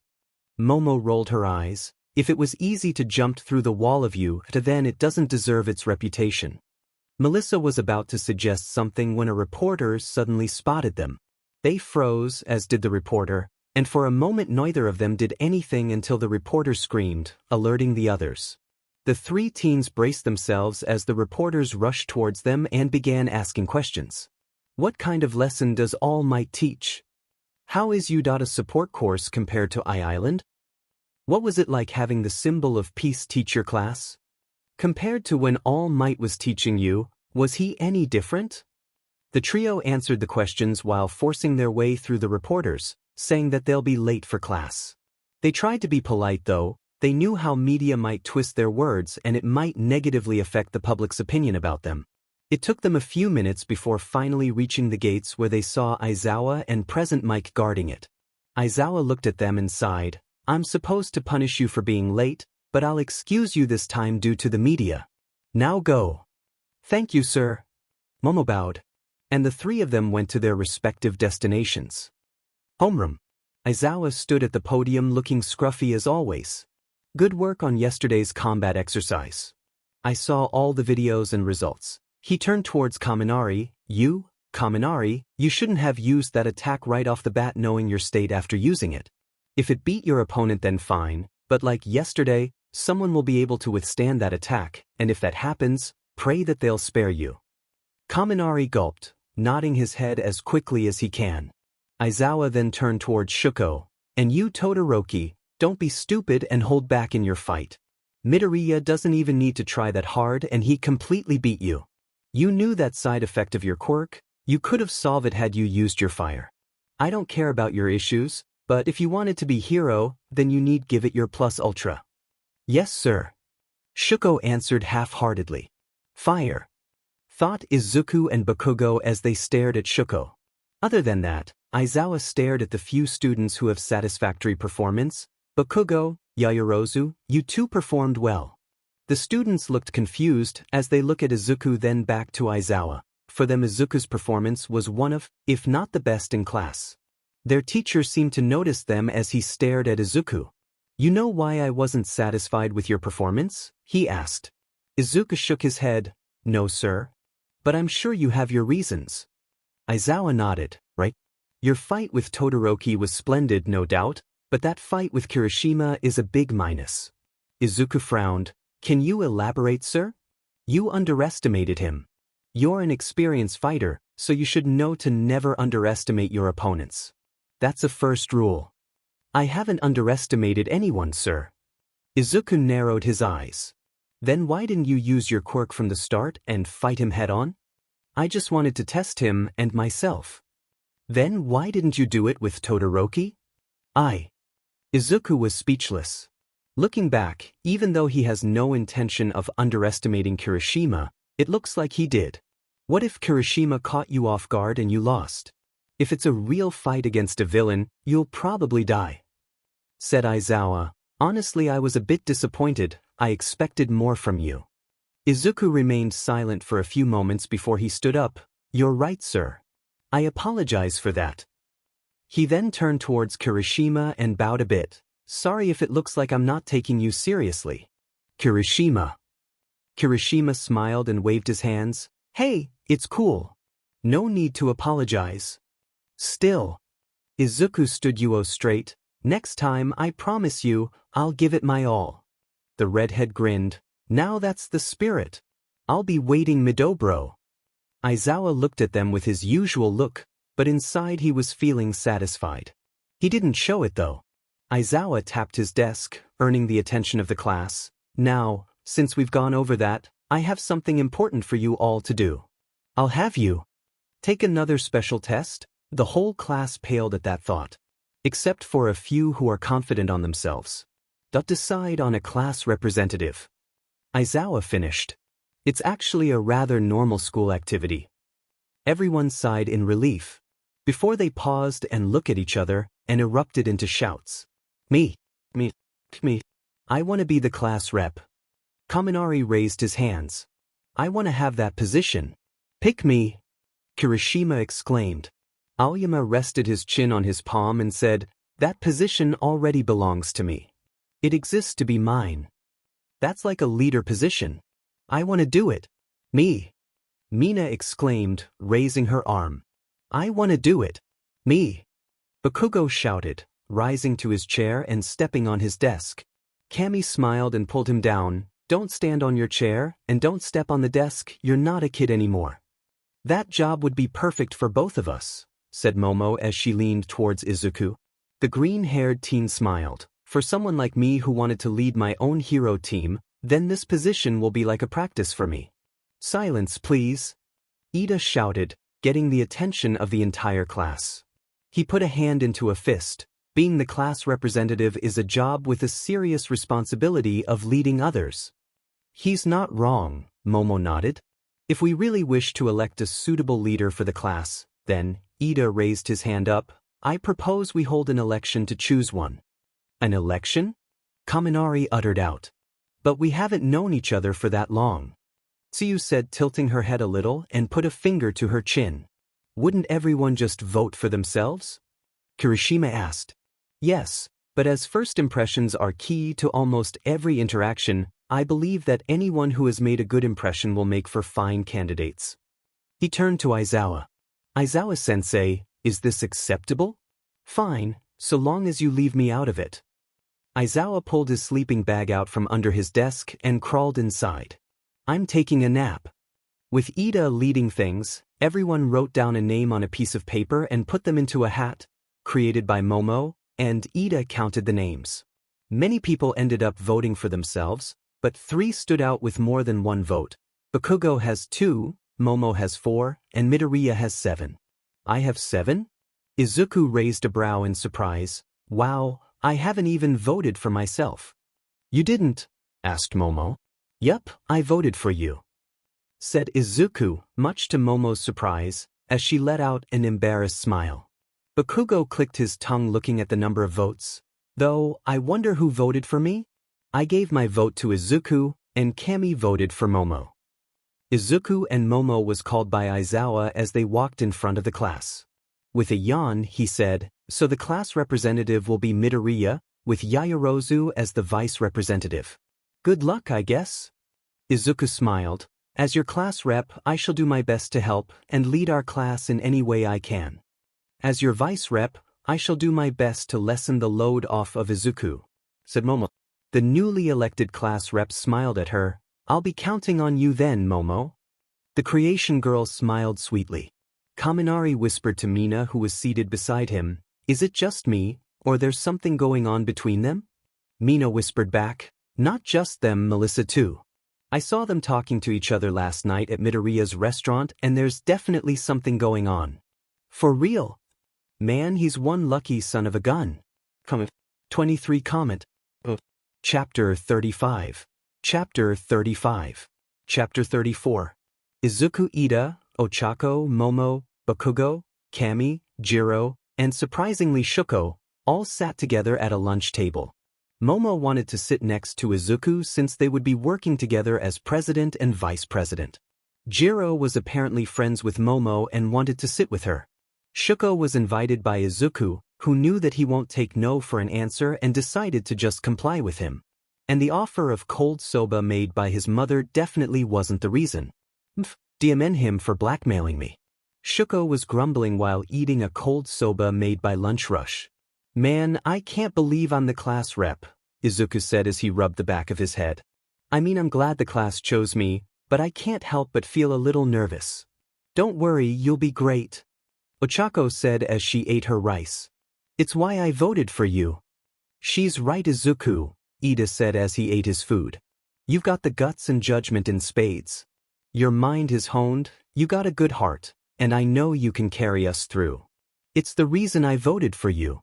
He immediately became a bit depressed. I still can't get over the fact that no one voted for me though. You didn't vote for yourself? But earlier you looked like you really wanted that position, said Jiro. Ida adjusted his glasses. Wanting a position and being suitable for it are two different things. I merely made a logical choice. You're so proper, Ida, Ochako said looking at the glasses teen. Correct me if I'm wrong, but are you from an upper-class family? Yeah, also back there in Midoriya's restaurant, you look like someone who has been in some place like that for a lot of times already, said Jiro. So we have another rich kid, said Bakugo. Big deal. Quiet you. Cammy nudged him. Rich kid? Ida asked a little shocked before looking away. I don't like it when it's brought attention to, but if I must talk about such things, then yes. I'm from a family that's been in heroics for generations. I'm currently the second son. Oh, your brother is Ingenium, right? Asked Izuku. Ida was a little surprised but nodded. Yes, how did you know? He's a hero nerd, said Momo. He probably guessed it from your family name and costume. From what I remember, you all wear almost the same costumes. Izuku scratched his cheek with a rather embarrassed smile. Ida smiled. You are correct. Ingenium is indeed my brother. He is known for following the rules and guides the people. I aspire to be a hero just like him. Everyone at the table smiled at his declaration, before Momo suddenly brought up a topic. You know, I'm kinda curious as what kind of hero you all want to be? Cammy raised a finger. Ida wants to be like his brother, how about? She pointed at Ochako. You sis? What kind of hero do you want to be? Ochako blinked. Before smiling brightly, I want to be a hero that specializes in rescue operation, like 13. In fact, she's been idle since I was young. With your quirk, you'll easily be able to move large objects to get to people, Momo said, getting a smile out of Ochako. If you wouldn't mind me asking, what kind of hero do you want to be, Todoroki? Shuko paused, slurping the soba hanging on her mouth before narrowing her eyes. Someone who surpasses all might. Katsuki, Momo, and Izuku exchanged glances. They knew that there's more to it than that, but they don't want to pry. It seems like a sensitive topic to the girl. I don't think so, said Bakugo with a grin, 'cause I'll be the one to surpass all might. Before Shuko could say anything, a sudden alarm bell rung throughout the entire cafeteria, immediately getting the attention of all the students. Security level 3 has been breached. Students, please promptly evacuate. What's security level 3? Ida yelled out, hoping for an answer. Izuku racked his brain as he tried to remember the UA manual he skimmed over. I think security level 3 means someone broke into the school. His classmates stared at him in shock. Melissa was humming softly while eating a cheeseburger. She was sitting on her workshop, wearing a black tank top and a short shorts, typing something on her computer. She was actually doing the finishing touch on her little project. Like Momo said, there's benefits on having a hero nerd and otaku for a friend. It was then. Security level 3 has been breached. Students, please promptly evacuate. Her eyes widened in shock, quickly remembering that this security level means someone broke into the school. Her hands blurred as her cheeseburger remained on her mouth, intending to put the school into lockdown. She was given the access to UA's security system, and she was the one who upgraded the school's security. Principal Nizu trusted her that match. Sheet! She cursed, quickly noticing that she couldn't put the school on lockdown. Did someone hack into our security system? With her left hand still typing, she took her phone that was placed on her side and called Nizu. It took only a few seconds before he responded. Hell! Someone hacked into our security system. I'm doing everything I can to block them, but they're good. The UA barrier was forced open. That I'll call the staff and investigate. Can you trace them? I can't. I could barely even block them. Whoever is doing this is skilled. If you can take over, I'll probably be able to. But then do that. Don't worry, I'll take care of this. Yes, sir. Melissa immediately went ahead to trace back the hacker. She has to admit that their skill is definitely a little better than hers. Fortunately, Principal Nizu managed to block the hacker and helped Melissa trace them just in time before they completely erased their tracks. Found them. Melissa grinned. In a certain library, a young man with messy light blue hair suddenly sighed before smiling. He has a laptop on his lap and was sitting at the floor on the corner of the library. I've been found. As expected of Nizu and daughter of David Shield. Well, I already got what I need, so there's no point in staying here. He then stood up and put his laptop on the table next to him. Still, who would have thought that you'll be attending UA as well, old friend? He muttered, thinking about the past where he met a boy who has changed him for the better. It was because of that boy that he finally got rid of his childishness and matured. Even his sensei was satisfied with his progress. If it was before, then he would have just turned the UA gates into dust and broke in, which is rather dangerous, and he has a higher chance of getting caught and fail. But now, since he was skilled in computers anyway, he decided to just hack into UA and take what he wanted. Everything's pretty much digital nowadays. We'll meet soon, said the young man as he watched the home screen of his laptop. It was a photo from 5 years ago, where he met his first friend.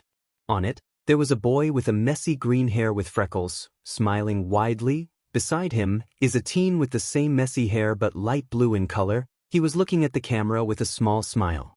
After looking at it for a moment, the young man closed his laptop and tapped the earpiece on his ear. Kyrdri, bring me out of here. The police and heroes will be here any second now. At once, young sir. A purple mist suddenly appeared out of nowhere and enveloped the young man before it disappeared along with the young man. Nizu was on the meeting room with you. A staff along with Melissa, who was seated next to him, holding a laptop. The police and heroes investigated the library where we traced our hacker, but they found no one. All of them were innocent, said Nizu. However, some of them did mention about a blue-haired young man sitting on the corner, but the police found no one that matched their description. So we probably have a suspect. Have we found out what they are after? I mean, no one is that dumb to hack into our system just for sheets and giggles, said Vlad King, the homeroom teacher of Class 1B. We don't know. Nizu shook his head. We were so caught up in the one who hacked into our security system that we overlook other things. By the time we realize it, all their traces were already gone. So someone outsmarted the 2 smartest people in UA? Midnight mused. But this was definitely a serious issue. Did someone invade the school? Aside from the press? Asked All Might. Izawa and Present Mike shook their heads. We were busy dealing with the press that we haven't had the time to search. Izawa grunted, those annoying vultures. Nizu continued, we'll double the security just in case. Melissa and I will be overhauling our system. I don't want this to happen a second time. Nizu went silent, his expression was grim. You've made a mistake, I can forgive many things, but I do not tolerate an attack on my school. 14 comment. Chapter 36. Chapter 36. Izuku was laying on his bed in his room, still thinking about that little fiasco with the press during lunchtime. Or rather, what it seems like. Melissa already informed him and the others that someone hacked into U.A's system and caused the mess. And Izuku seriously couldn't take his mind off that event. It was surely planned, and whoever hacked into U.A wanted something. Melissa and Nizu couldn't find any other trace of the hacker aside from the security system. So either Melissa and Nizu stopped them before they could get what they wanted, or they already did and erased their tracks. Not to mention that with the pros busy dealing with the press, no one knows if a villain invaded the school and left, since the security camera were down due to the hacker. Izuku frowned when he felt his phone vibrates beside him. He took it and saw someone messaged him. When he read it, his expression immediately turned serious. Boss, I received a rather disturbing news. Can we meet? It was one of his informants. More importantly, he was the lead informant and probably the person Izuku trusted the most except for his friends and family. He immediately sent a reply. Takoba Beach, 30 minutes. After that, Izuku immediately contacted Katsuki, Momo, and Melissa before he wore his jacket and jogging breeds along with his trademark red shoes. And of course, a black face mask. His mother was still in the restaurant since it was a rather busy night, so he doesn't need to ask for permission. He just locked their house and waited for Momo to pick him up. Finally, 25 minutes later, the group of 4 arrived at the Takoba beach, where they saw some couple walking around the beach. The 4 of them were wearing something that made them hard to recognize. Boss. The 4 quickly turned around and saw a man wearing a black breathes and a gray hoodie. He has a spider tattoo on his cheek. He motioned them to follow him. After a few minutes of walking, they arrived at a small cottage with several people surrounding it. Each of them have some spider tattoo on parts of their body. The man quickly took off his head as the people greeted them with a respectful nod. They then went to the cottage and sat down. What? Something to drink, boss? Izuku shook his head. No need, I'm rather curious about the news you wanted to tell us. The man nodded. Have you heard of League of Villains? Izuku raised a confused brow before looking at his friends, who shook their head. He then turned back to the man. Unfortunately, no. That's normal. They're an upstart villain group who was established around 5 years ago. They haven't made any big moves and can only be considered as third-rate group at most. Then why are you telling us this? Asked Bakugo. They're just some no-name group, right? The man nodded. Yes, however, our spies told us that they've called all of their members to gather. Naturally, it isn't that big of a deal. Most of them were just E and D class villains, with a few C rank 1. However, from what we heard, they are planning to attack UA. The teens widened their eyes in shock.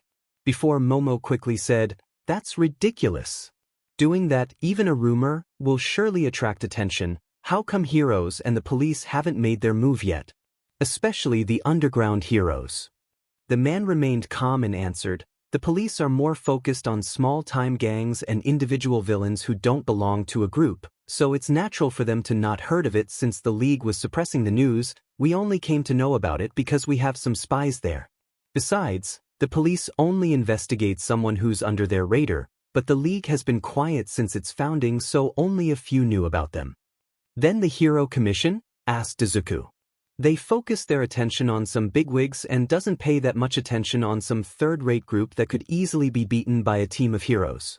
And the heroes, especially underground heroes, doesn't have their own information network and mostly get information by their own, or asking it from the Hero Commission. Besides, even if the police and Hero Commission heard of this, they won't treat it seriously since it came from a no-name third-rate villain group. Do you think? Melissa began as Izuku and the others looked at her. That they were the one who hacked into you earlier? Bakugo frowned. Well, the timing certainly matched. What should we do? Asked Momo. Izuku took a deep breath. We'll inform All Might he might not be a great teacher, but he's the number one for a reason. What should we tell him if he asks where we got this information? Asked Bakugo. That will tell him the truth. On a bar, a young man with light blue hair was looking at the video footage of Class 1A fighting each other through his laptop. He was also looking at the profiles of the student from another laptop. Kurojuri, bring this frog girl, the vine girl, and the invisible girl to the conflagration zone. They won't be able to use their full power with all the fire, and I heard frog dies from dehydration. The invisible girl will also have a hard time sneaking around due to the fire. Kurojiri, someone whose body is made out of a dark purple mist, save for his eyes, which are glowing yellow. He wears a very elegant suit with a tie and has a metal brace that goes from around his collarbone to just below his eyes. He was wiping a wine glass. As you wished, young.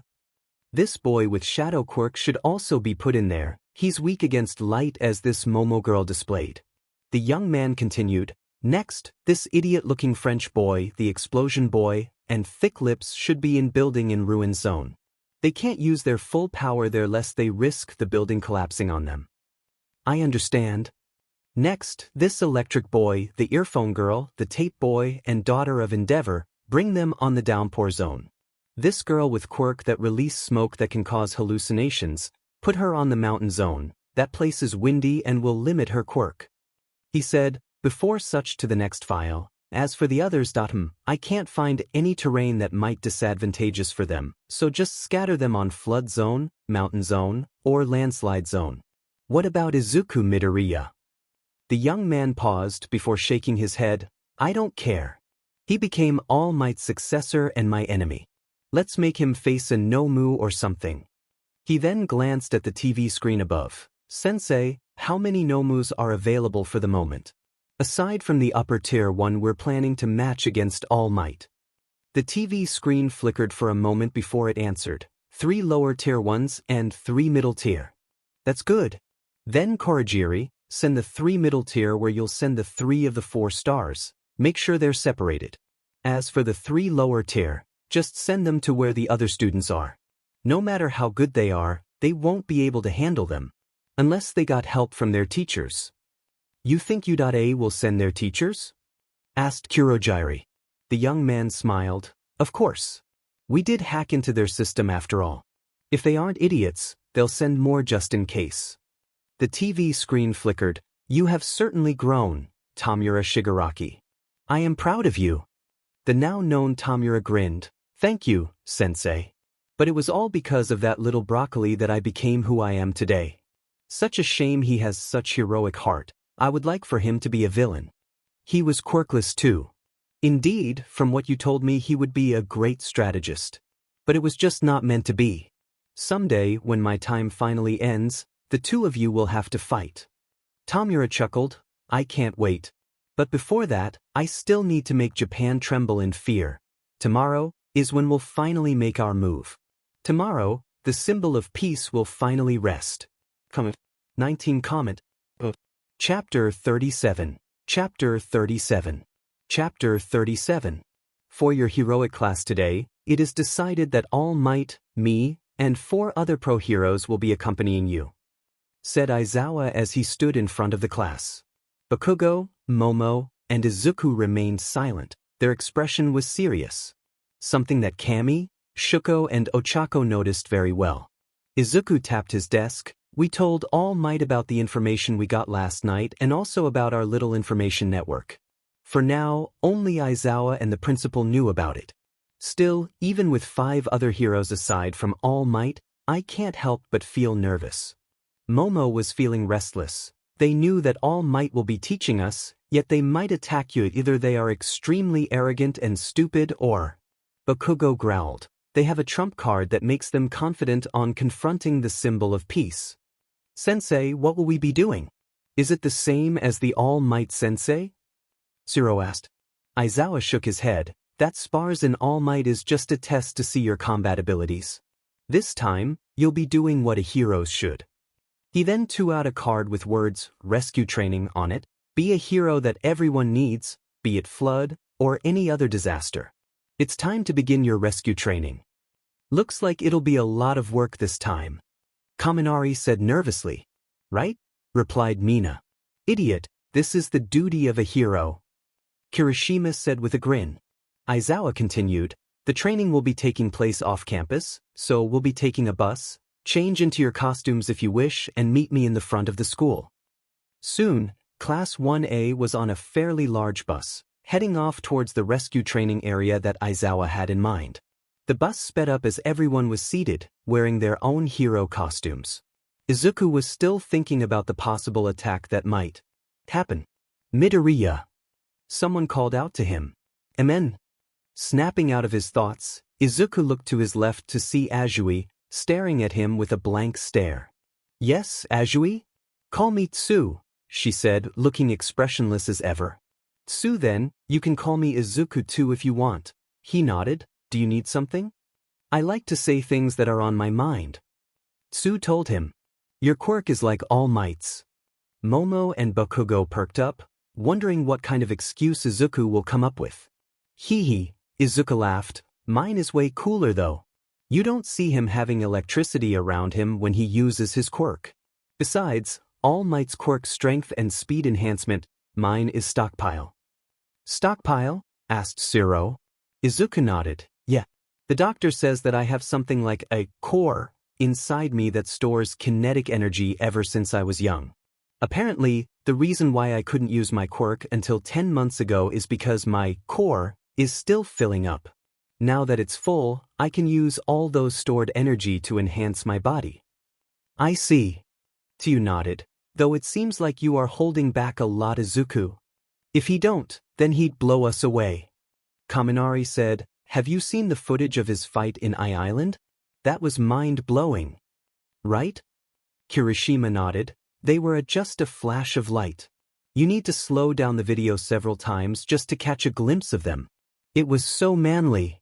It's definitely a quirk that is made for pro, said Zero. Pro ha, Aoyama began. Heroics has something that's like popularity contest, right? My naval laser is flashy and powerful enough for pro level. Mina patted his shoulder, giving him a smile. But it'd be bad if your stomach collapses, huh?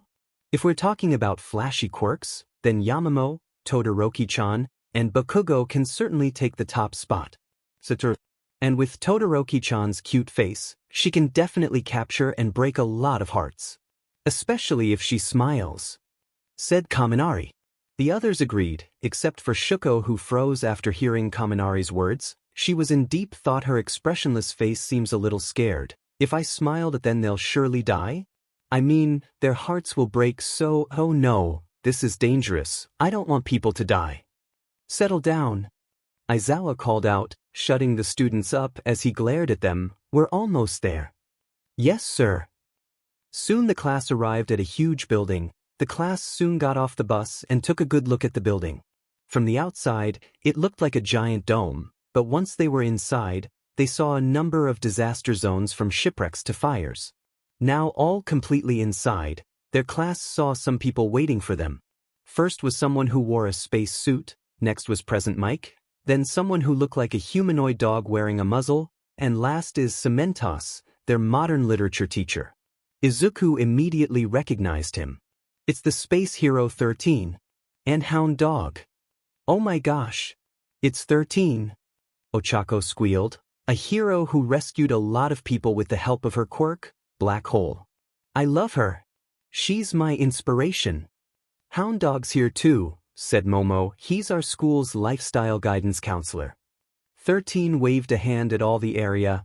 A shipwreck, a landslide, a fire, a windstorm, a mountain.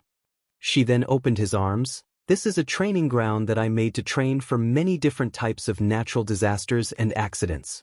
It is called the Unforeseen Simulations Joint. This is USJ. Yeah. Present Mike screamed. Shut up. Aizawa glared at him before looking at Hound Dog and walked towards him as he whispered, All Might's supposed to be here. Where is he? Well, you see. He motioned Aizawa close and whispered to him, It seems that he did a lot of hero work on the way and got burned out. Jiro, who was listening to her classmates speak, heard what they were talking about due to her sensitive hearing, and narrowed her eyes. Burned out? What are they talking about? Aizawa sighed. That's just irrational. He's a teacher now, for Christ's sake. He turned to the class. All Might won't be joining us today. He had something to do. For now, let's get started. Jiro knew that it wasn't the case, and from the way Momo, Bakugo, and Izuku look, they know something. There is definitely something going on here. Alright, so first off, let me explain my quirk. 13 raised up her arm. I'm sure that many of you are aware of my black hole, but let me explain it to those who don't know. I can SCK up everything and turn it to dust. Thus, you have saved a lot of people using your quirk, and became the natural disaster rescue expert. One of the most popular rescue heroes in Japan. Ochako commented. 13 nodded. Yes, but it is also a power that can kill easily. I'm sure some of you know that you have quirks that can easily take a person's life. Izuku nodded. If he punched someone without holding back, he'd definitely turn them into a puddle of blood. All Might has the power to cause a wind pressure to damage an entire district, and Izuku will be even stronger than him. Bakugo's quirk is also very dangerous. If he wasn't careful, he'd probably blow a person to bits and pieces. 13 continued. Many of you may not think of this, but even though this superhuman society gets a good hold on their quirks or don't use them at all, there are many quirks that can easily kill. You are all here so that you can learn to use your quirks for saving people, so I hope you leave here with at least some experience of using your powers to help others. Present Mike grinned. All right, little listeners. Let's get this. Before Mike could finish explaining, sparks started flying through the lights surrounding the room, slightly darkening the entire area. The fountain in the middle of the room suddenly started to stop spraying water and appear distorted. Izuku's eyes widened as he saw a black, purplish portal swirl right at the fountain and grow in circumference. Two yellow eyes emerged on the portal and the same blue-haired man in black clothes that Izuku found familiar. Following him were people of all different shapes and sizes coming out, obviously looking threatening with killing intent. Hound dog growled. His eyes seemed to glow in a threatening manner. Even present Mike lost his grin and immediately went serious.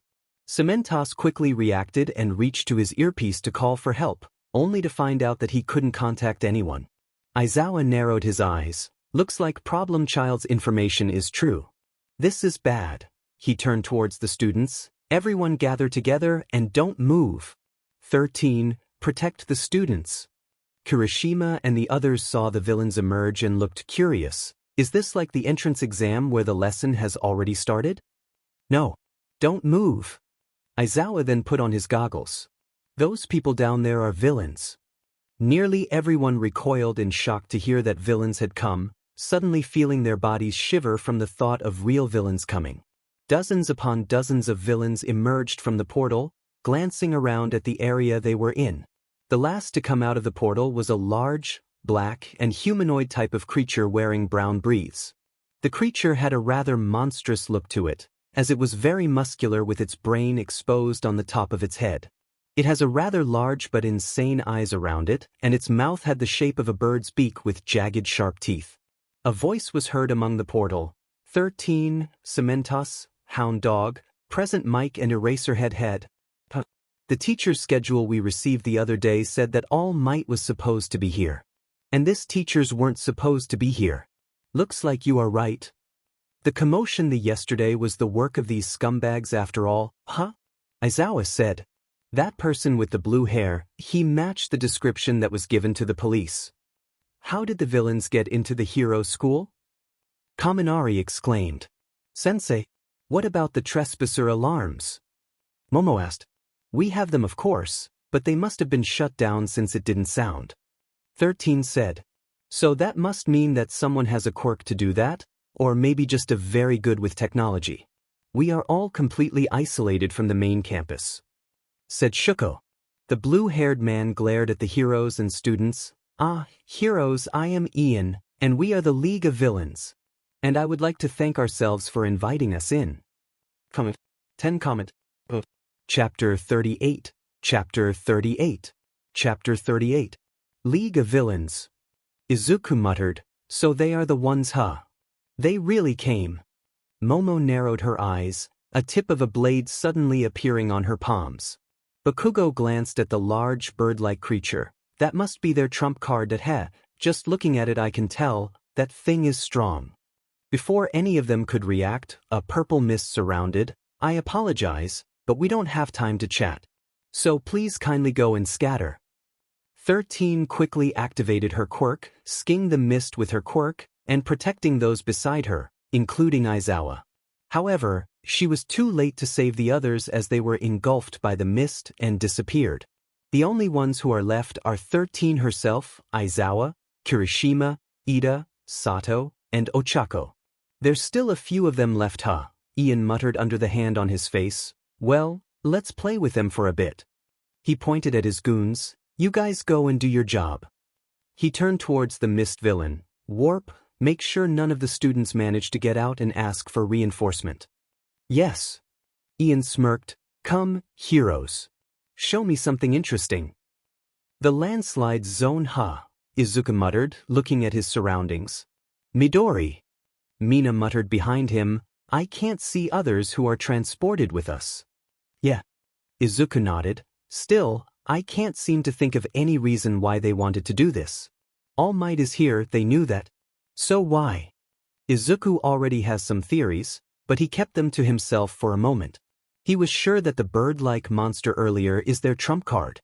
Villains don't need a reason to cause chaos. Mina spat out with a surprising amount of hatred. Izuku frowned and looked at her, a little surprised by the hatred he can see in her face. Did a villain do something to hurt her, or someone close to her? Izuku immediately activated his quirk and went to a fighting stance. Mina was startled but followed suit, just in time for a large number of villains to appear and surround them. "Oh my, I wish I was teleported with my Katsuki-kun," said Cammy with a carefree smile. The villains surrounding her seemed to not bother her at all.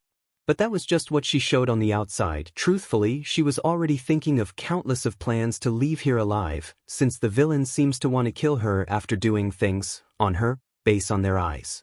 "Sheet, with the wind here, it'll just blow away my quirk, and I can't fight all of them on my own." "Grulul." A loud growl resounded as the villains and Cammy looked up, and a relieved smile immediately formed on the girl's face. "Hound Dog Sensei." She let out a sigh of relief. The one who stood above was Hound Dog, and beside him is Ojiro, wearing his martial arts gi. Shipwreck Zone. Momo looked around. She was surrounded by water while she stood on a ship. She furrowed her brows seeing dozens of villains surrounding the ship. However, her eyes suddenly caught something. "Is that?" Reacting quickly, she stretched her hands as a white rope-like substance shoot out from her wrist and caught something under the water. She pulled it up, her eyes widening in surprise noticing that it was her classmate Shoji. "Shoji-kun." She was worried. Upon closer look she noticed that he was injured. She carefully placed him on the deck of the ship as he struggled to sit up. "Relax, just lay down there for a bit and rest." She glared at the villains. They really are ruthless. "This is hell," said Ibra, looking at the fires and burning buildings on the surroundings. "Oh Lord, I plead you to guide this servant and help me in this." "Duck!" Toru shouted, with Ibra quickly following her words and ducked just in time to avoid a blade that was about to cut her head. "Even though this should be my domain." Tokiyami grumbled, "Dark Shadow has gotten weaker with all these fire." "Karo!" Tsuyu's vision was getting blurry as her skin turned tacky, her lips were starting to dry, and began to show other signs of dehydration. "Tsu-chan." Toru went beside her and began to inspect her. "She's starting to get dehydrated. If she stays here too long then She doesn't need to finish her words, as the others knew what happens to frogs when they got dehydrated. "Oh no!" Ibra muttered in worry and fear. The villains were surrounding them, grinning maliciously and looking at them with eyes that was filled with killing intent. It was at that moment that the ground that the 3 students were standing on suddenly rose up, startling them. "This quirk." Toru excitedly looked around, and her eyes landed on the figure standing a building. "Cementa Sensei." Tokoyami sighed in relief noticing their teacher. Ibra let out a smile, feeling relieved that at least a pro hero was with them. Cementos stared at his students and smiled. Stay back, students, let me handle these guys. Sir, Su is dehydrated. Toru exclaimed, if we don't get her to water then. Cementos narrowed his eyes as he glared at the villains. With these fire around, Shizuki-san, Tokoyami-kun, and Azui-san is rendered helpless, meaning they have some information about their quirks and sent them where they are most helpless. This is planned, he muttered, and this isn't half-butted as well. Tisk. Bakugo punched a villain on the face. Do they think that just because I couldn't use my full power here that I couldn't fight? He's really awesome. Sato muttered as he punched another villain on the guts. Aoyama was standing behind them. This isn't really challenging. But they keep coming like a colony of ants. Say that after you took down at least one villain, said Sato as he kicked another villain, sent him flying. They're just a bunch of small. Bakugo paused, noticing that another group of villains were surrounding them. But this time, he can tell with just a look that they are more dangerous than the one they fought earlier. Man, looks like it might be harder than I thought. He grumbled, feeling annoyed that he couldn't use his full power lest he risk this building crumbling down and burying them. He can still escape, but he can't take both Sato and Aoyama with him. He cracked his neck. Let's just get this started. I can't use my quirk here. You all will be affected too. Kaminari exclaimed, looking at the wet bodies of his classmates due to heavy rain, which he'll normally admire, but now isn't really the time. Listen here, okay? I'm weak. You can't rely on me. He gave a thumbs up. I'm relying on you. You're a man, aren't you? Jiro murmured, looking at the villains surrounding them. My quirk is useless here too. The water makes it hard for my tapes to stick, said Siro. We're not Midoriya who can fight without having to rely on quirk. Shuko looked around. These people knew that All Might will be here, yet they dared to attack despite that. It's either they are incredibly stupid, she paused and narrowed her eyes, or they have something that makes them confident on taking him on. No way, Kaminari said in disbelief. It's All Might we're talking about. A man who can fire a punch so strong it changes the weather. All Might. Enough of that. Let's worry about ourselves first, said Siro. In this situation we can only rely on Todoroki. I, for one, don't have any experience in fighting without a quirk, or fighting in general. Jiro narrowed her eyes and looked at Shuko. Todoroki, can you beat them? Shuko nodded. I can. But with this temperature, making an ice would freeze my body much faster. My costume might not be able to handle it. Not to mention you guys, you might suffer hypothermia. So they might know our quirks, huh? This environment completely makes Siro and Kaminari useless, and I find it hard to hear with the heavy rain. This is definitely planned, said Jiro, grinning slightly to hide her fear. Be ready, Shuko warned as the villains were starting to get closer to them. However, Yee! A loud voice echoed throughout the downpour zone, as Jiro, Kaminari, and Siro seemed to brighten up. Mike-sensei! Kaminari exclaimed with a huge smile. Present Mike, standing on top of a building, just gave him a peace sign. All right, little listeners. Welcome to my live show.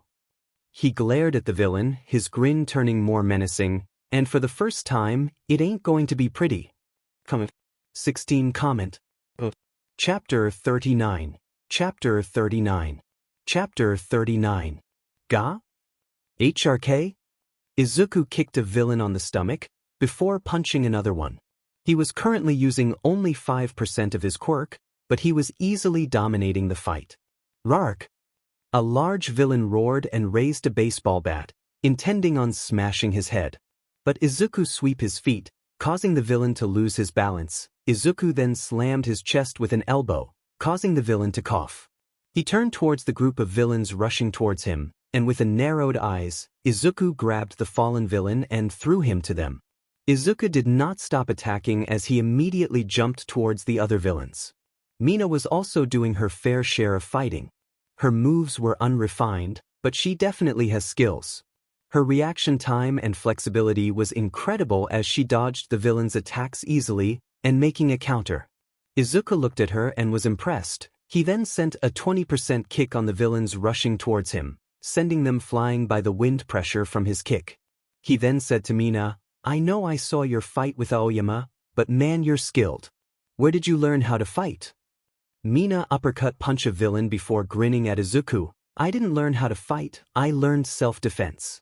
Izuku flicked his fingers at Mina, which created a strong air pressure that blasted a villain that was sneaking up on her. "Focus, girl.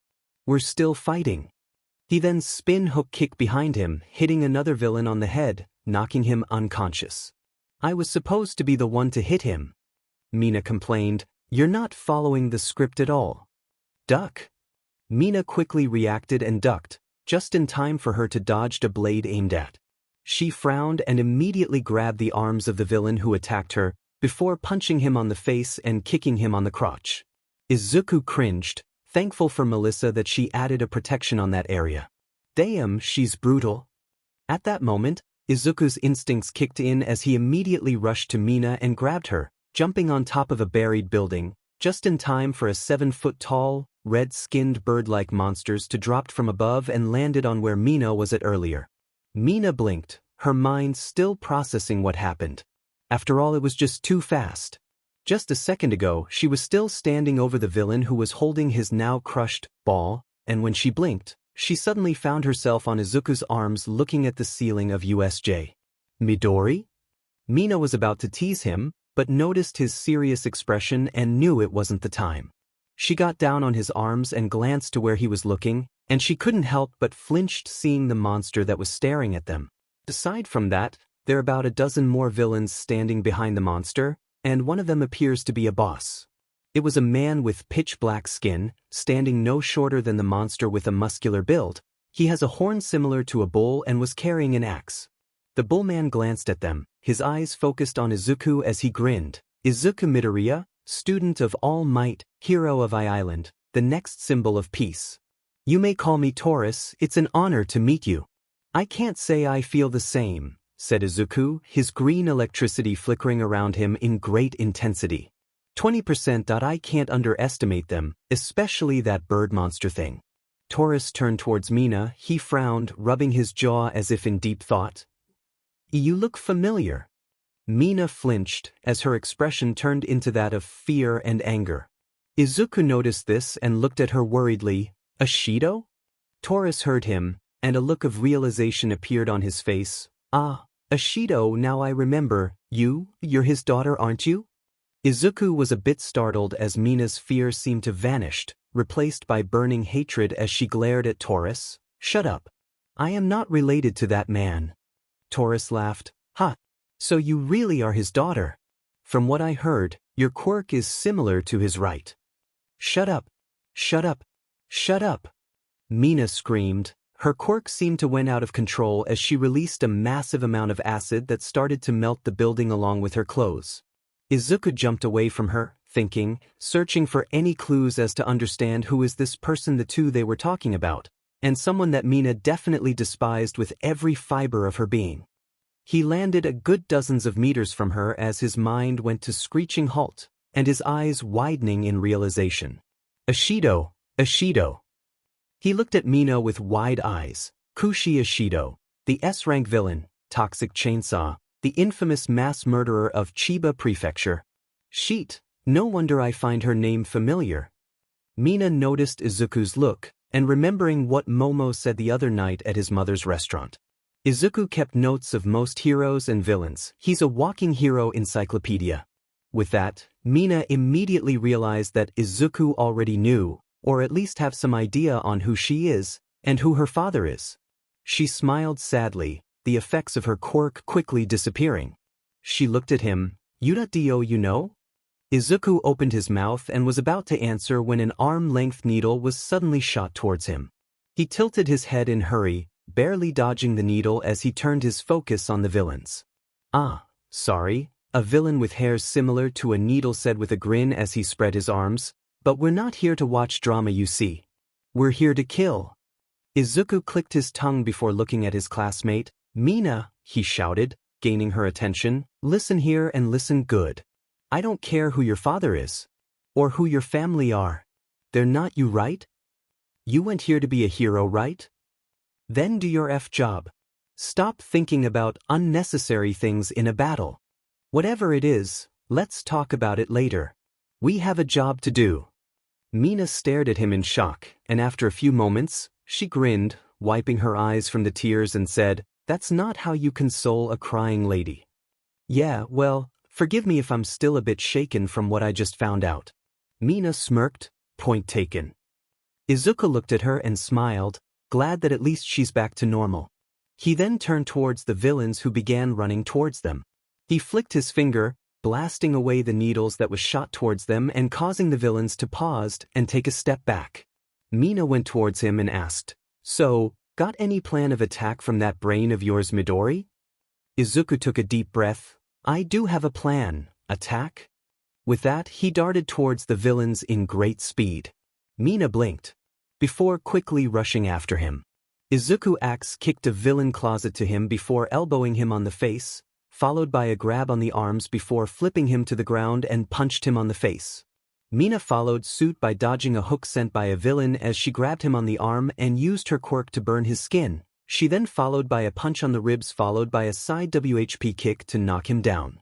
Izuku moved to another villain, only to come face to face with the bird-like monster who swung its right arms at him. Izuku jumped, before swinging his legs on its head. He raised a brow in amazement as the monster didn't even seem to flinch and immediately moved to grab his legs.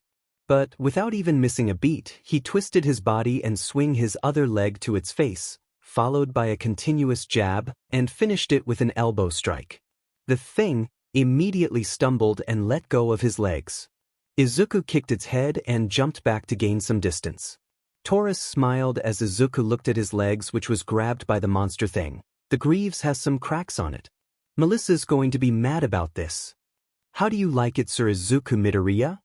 Asked Taurus. This is Nomu, a bioengineered being made to take down the likes of you. The likes of me, huh? Izuku grimaced. That thing sure is strong. It's able to withstand my 15%, and I barely hurt it with 20%. Midori! Mina called out in worry as she ran towards him. Are you all right? Izuku nodded. Yeah. But... He looked at the villains, and then at the Nomu. I can't handle fighting the villains if that thing continues to attack. Mina nodded and said, and I can't handle fighting that many villains at once. Izuku cursed. Looks like we're in a pinch. He took a deep breath. If our lives are really at risk, I'll fire off 100%. Comment. 6 comment. Chapter 40. Chapter 40. Chapter 40. All of you. Let me handle this. Hound Dog ordered to the students. We can fight too, Sensei. Ojiro exclaimed. You won't be able to handle this many villains alone. He's right. Cammy nodded. Hound Dog growled. Yes, you can fight, but we are teachers and pros for a reason. It's our duty to protect you all. Sorry, Sensei, I will fight. Ojiro stated before kicking a villain who sneak up on him. Same. Cammy tilted to the side to dodge a jab aimed at her. She then grabbed the arm and body throw the villain who dared to punch her. You kids, leave now. Rarg. Hound Dog roared and pounced at a nearby villain, punching him on the face strong enough to knock him out. He then charged at the next one and kicked him. He grabbed a female villain and slammed her on another villain. He let out a loud growl and kneed the next villain closest to him. On the other side, Ojiro performed a sweeping hip and slammed a villain to the ground. He followed by jumping to another one and wrapped the villain with his tail and put him on a chokehold. He frowned when he saw several villains rushing towards him. He let go of the villain he was holding and threw him to the other villains. Just as he was about to jump to another one, a villain managed to sneak up on him and impaled his tail with a sharp clawed. Arg! Ojiro screamed in pain. But he managed to kick THR villain on the head. He was, however, grabbed by another villain and another one kneed him on the chest, causing him to cough blood. He managed to push them away, albeit barely, as another villain rushed towards him with a knife. Ojiro managed to react quickly, but he was a second slower and he was still stabbed on his right shoulder. Ojiro! Cammy screamed in worry as she punched her way through to her classmate, but the sheer number of villains were overwhelming her. One villain with flaming hands grabbed her forearms and burned her. She screamed in pain, but gritted her teeth and headbutted the villain before kicking him on his junk. However, a villain sneaked up on her and slammed a wooden plank on the back of her head. Cammy stumbled as she felt her vision darkened, but nevertheless she remained conscious. Another one kicked her on the stomach, causing her to release her breakfast with some water. Hound Dog released a mad growl when he saw his students as he took off his muzzle, opening his wide and large mouth as he charged his way through the villains. Biting, slashing, punching, kicking, he was like a desperate wild wolf. After biting another villain, he grabbed Cammy, before jumping towards Ojiro and grabbed him as well. He climbed the mountain and placed them at the top. Ojiro was breathing heavily. He looked at his tail, which was bleeding like a river. Ojiro took off his top and ripped it off, giving it to Cammy. "Can you tie it to my wound and shoulder?" "Can't. My arms hurts just moving them. I also feel a bit dizzy," said Cammy. "My skin was burned off and I hope Katsuki doesn't mind me having scars." She whispered the last part. "Don't move there," Hound Dog ordered. He glared at them, before jumping back to the villains and began attacking them. Despite looking like a mad dog, Ojiro can see that Hound Dog's movements were refined, even better than Ojiro himself. So this is a pro HUD and it's still way out of my league. It didn't take long before Hound Dog finished knocking out the villains. However, it was that moment that Hound Dog's instincts kicked in as he jumped to the side, dodging an attack that came underground. Then, out came the hole was a tall and muscular humanoid lizard with green skin, a Nomu. He was followed by a man who looked like a mole. He dodged her. The mole muttered as he jumped to the shoulder of the lizard. "All right boys, out now." Then, around a dozen of villains with different shapes and sizes leaped out of the hole. Some of them were holding a weapon, glaring at Hound Dog. "You are Hound Dog, am I right?" asked the mole villain. "I'm Excadrill, and this little fella is Nomu, and we are given orders to end you." Excadrill then jumped down from the Nomu as it rushed towards Hound Dog and threw a punch. Hound Dog moved to the side and tried to counterattack, only for him to jump back as a villain stomped his foot and created an earth spikes from the ground. Without giving the hero a time to rest, another villain attacked. This time it was female who sent a wind blade at him. Hound Dog reacted quickly and managed to dodge, but this time the Nomu appeared behind him and grabbed his head, smashing his face to the ground. The Nomu did not stop there. He repeatedly did it until Hound Dog began to bleed. "Sensei!" Ojiro and Cammy exclaimed. Escadrille looked towards them. "Oh yeah, I forgot about you too." He motioned at Hus minions. "Kill him." The villains complied and rushed towards them, but since the two are at the peak of a mountain, it was a bit hard to reach them. Cammy clicked her tongue before looking around and saw a large rock. "Ojiro, push this down to them." Ojiro glanced at where Cammy was looking and saw the rock. "It might be hard, but I can do that." He ran towards the rock. It was a bit large and heavy for him, so he just went and pushed it, dropping it down below where the villains are climbing up. The villains quickly panicked and dispersed. However, a wind blade from the female villain managed to split the rock in two. But it still continued rolling and hit 3 villains, taking them below the mountain. Cammy smirked, ignoring the burning pain on her forearm. "You villains don't stand a chance. We have the high ground." Ojiro blinked. "Did she just say what I think she said?" He shook his head. "But, even if a little, we can lessen the burden for Hound Dog Sensei. We need to end this early. I'm losing a lot of blood." Cammy was about to say more when she noticed something and her eyes immediately widened. She patted Ojiro and said, "I have a plan, follow me." Before Ojiro could say anything, Cammy climbed down from top and began to run. Ojiro stared at her for a moment before following her. "I saw Present Mike Sensei over here," shouted Cammy with a smile. "With another pro, then we should be safe." Ojiro's eyes widened before smiling. However, he felt that something was wrong but didn't comment on it. Excadrill, of course, heard her and frowned. "That's weird. Warp should have teleported the teachers in separate zones. Did he make a mistake? Not good." He pointed at his minions and shouted, "What are you doing? Follow them. Kill them before they can get help." If another pro helps them, we'll be in trouble. The villains immediately followed the two students. It was at that moment that Hound Dog grabbed the Nomu's arm and lifts it up, before smashing it to the ground. Rarf! He released a mad roar as he punched the Nomu. Nomu tried to stop it by catching it, but Hound Dog was too strong. His punch broke the Nomu's arms and went straight to its face. He then growled at Excadrill, who flinched at the look on Hound Dog's eyes. The Hound hero raised his head and sniffed the air, only to frown. I can't smell Mike anywhere to sheet. Those kids, did they use themselves as a bait? Angered, Hound Dog threw a punch on the Nomu's chest. Those problem children. Hound Dog walked towards Excadrill, who showed an expression of fear, and just as he was about to attack, the Nomu stood up and put him on a chokehold. Away from them, Cammy and Ojiro were running away from the group of angry and blood-loving villains. They were breathing heavily from exhaustion. The female villain was sending a wind blade from time to time, which the two barely even dodged. Are you sure you saw Mike-sensei? Ojiro questioned. What if you're mistaken? We're so dead.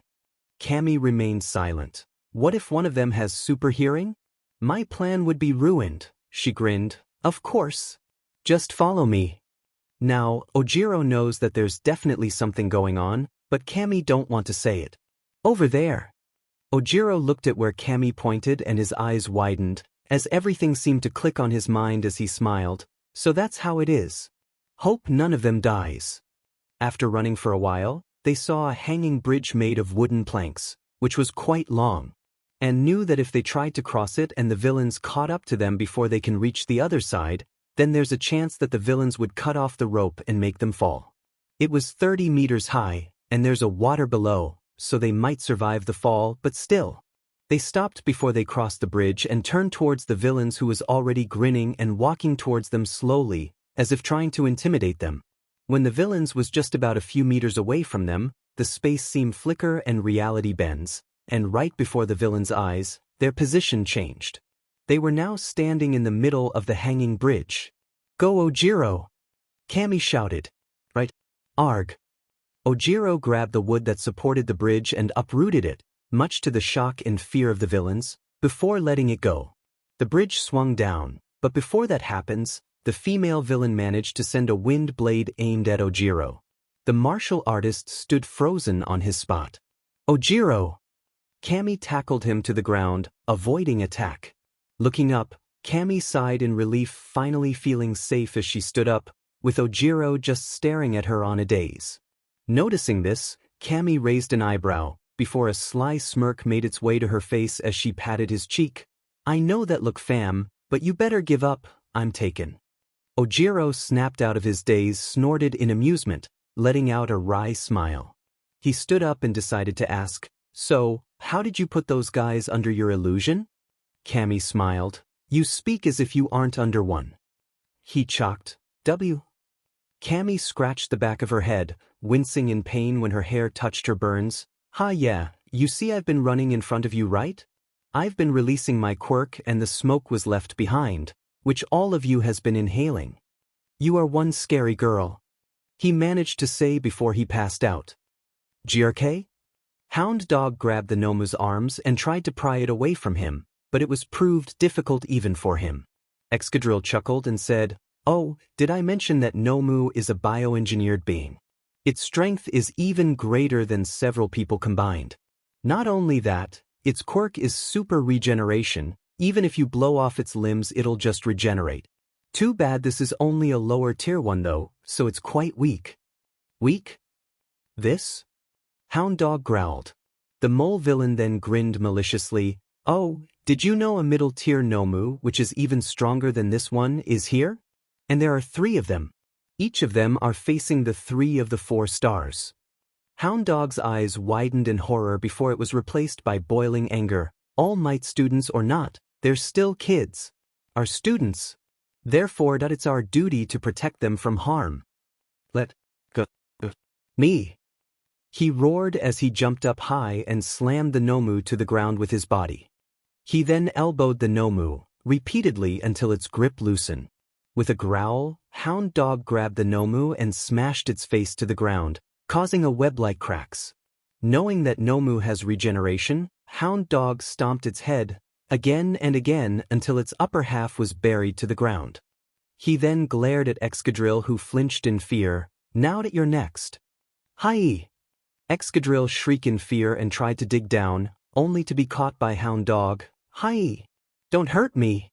I'll tell you everything I know." Hound Dog paused before saying, "Go on." Comment. 20 comment. Chapter 41. Chapter 41. And, sorry for not updating guys, I caught a cold. I just got better today, and started writing earlier. I still don't feel as good as before, so forgive me if the quality dropped. Chapter 41. Seriously? They put me in water. Momo resisted the urge to roll her eyes. In this environment she has several ways to knock out all the villains in the water. In fact, she already did. She created a grenade that explodes electricity and threw it at the water, knocking the villains unconscious. That grenade was a support weapon used by the police. It wasn't particularly strong, but it can knock someone unconscious. Momo just increased the power upon her creation. Right now, the villains were tied up on the boat. She made sure to make the ropes increasingly hard to break. "Sorry for the trouble," said Shoji, with several parts of his body covered in bandages. "Helping a classmate is no trouble at all." Momo smiled. "Still, thank you." Shoji nodded, smiling under his mask. Momo was about to say something when she narrowed her eyes and created a pistol, aiming it above. Shoji's gaze followed where she was pointing at and his eyes widened. Above them is a monster similar to a large and long snake with wings and an exposed brain. Standing on top of it is a tall and slim middle-aged man wearing black coat and a fedora hat. Momo smiled lightly. If Aizu was here, he'd be whining about how unfair it is that a villain gets to have such a cool ride.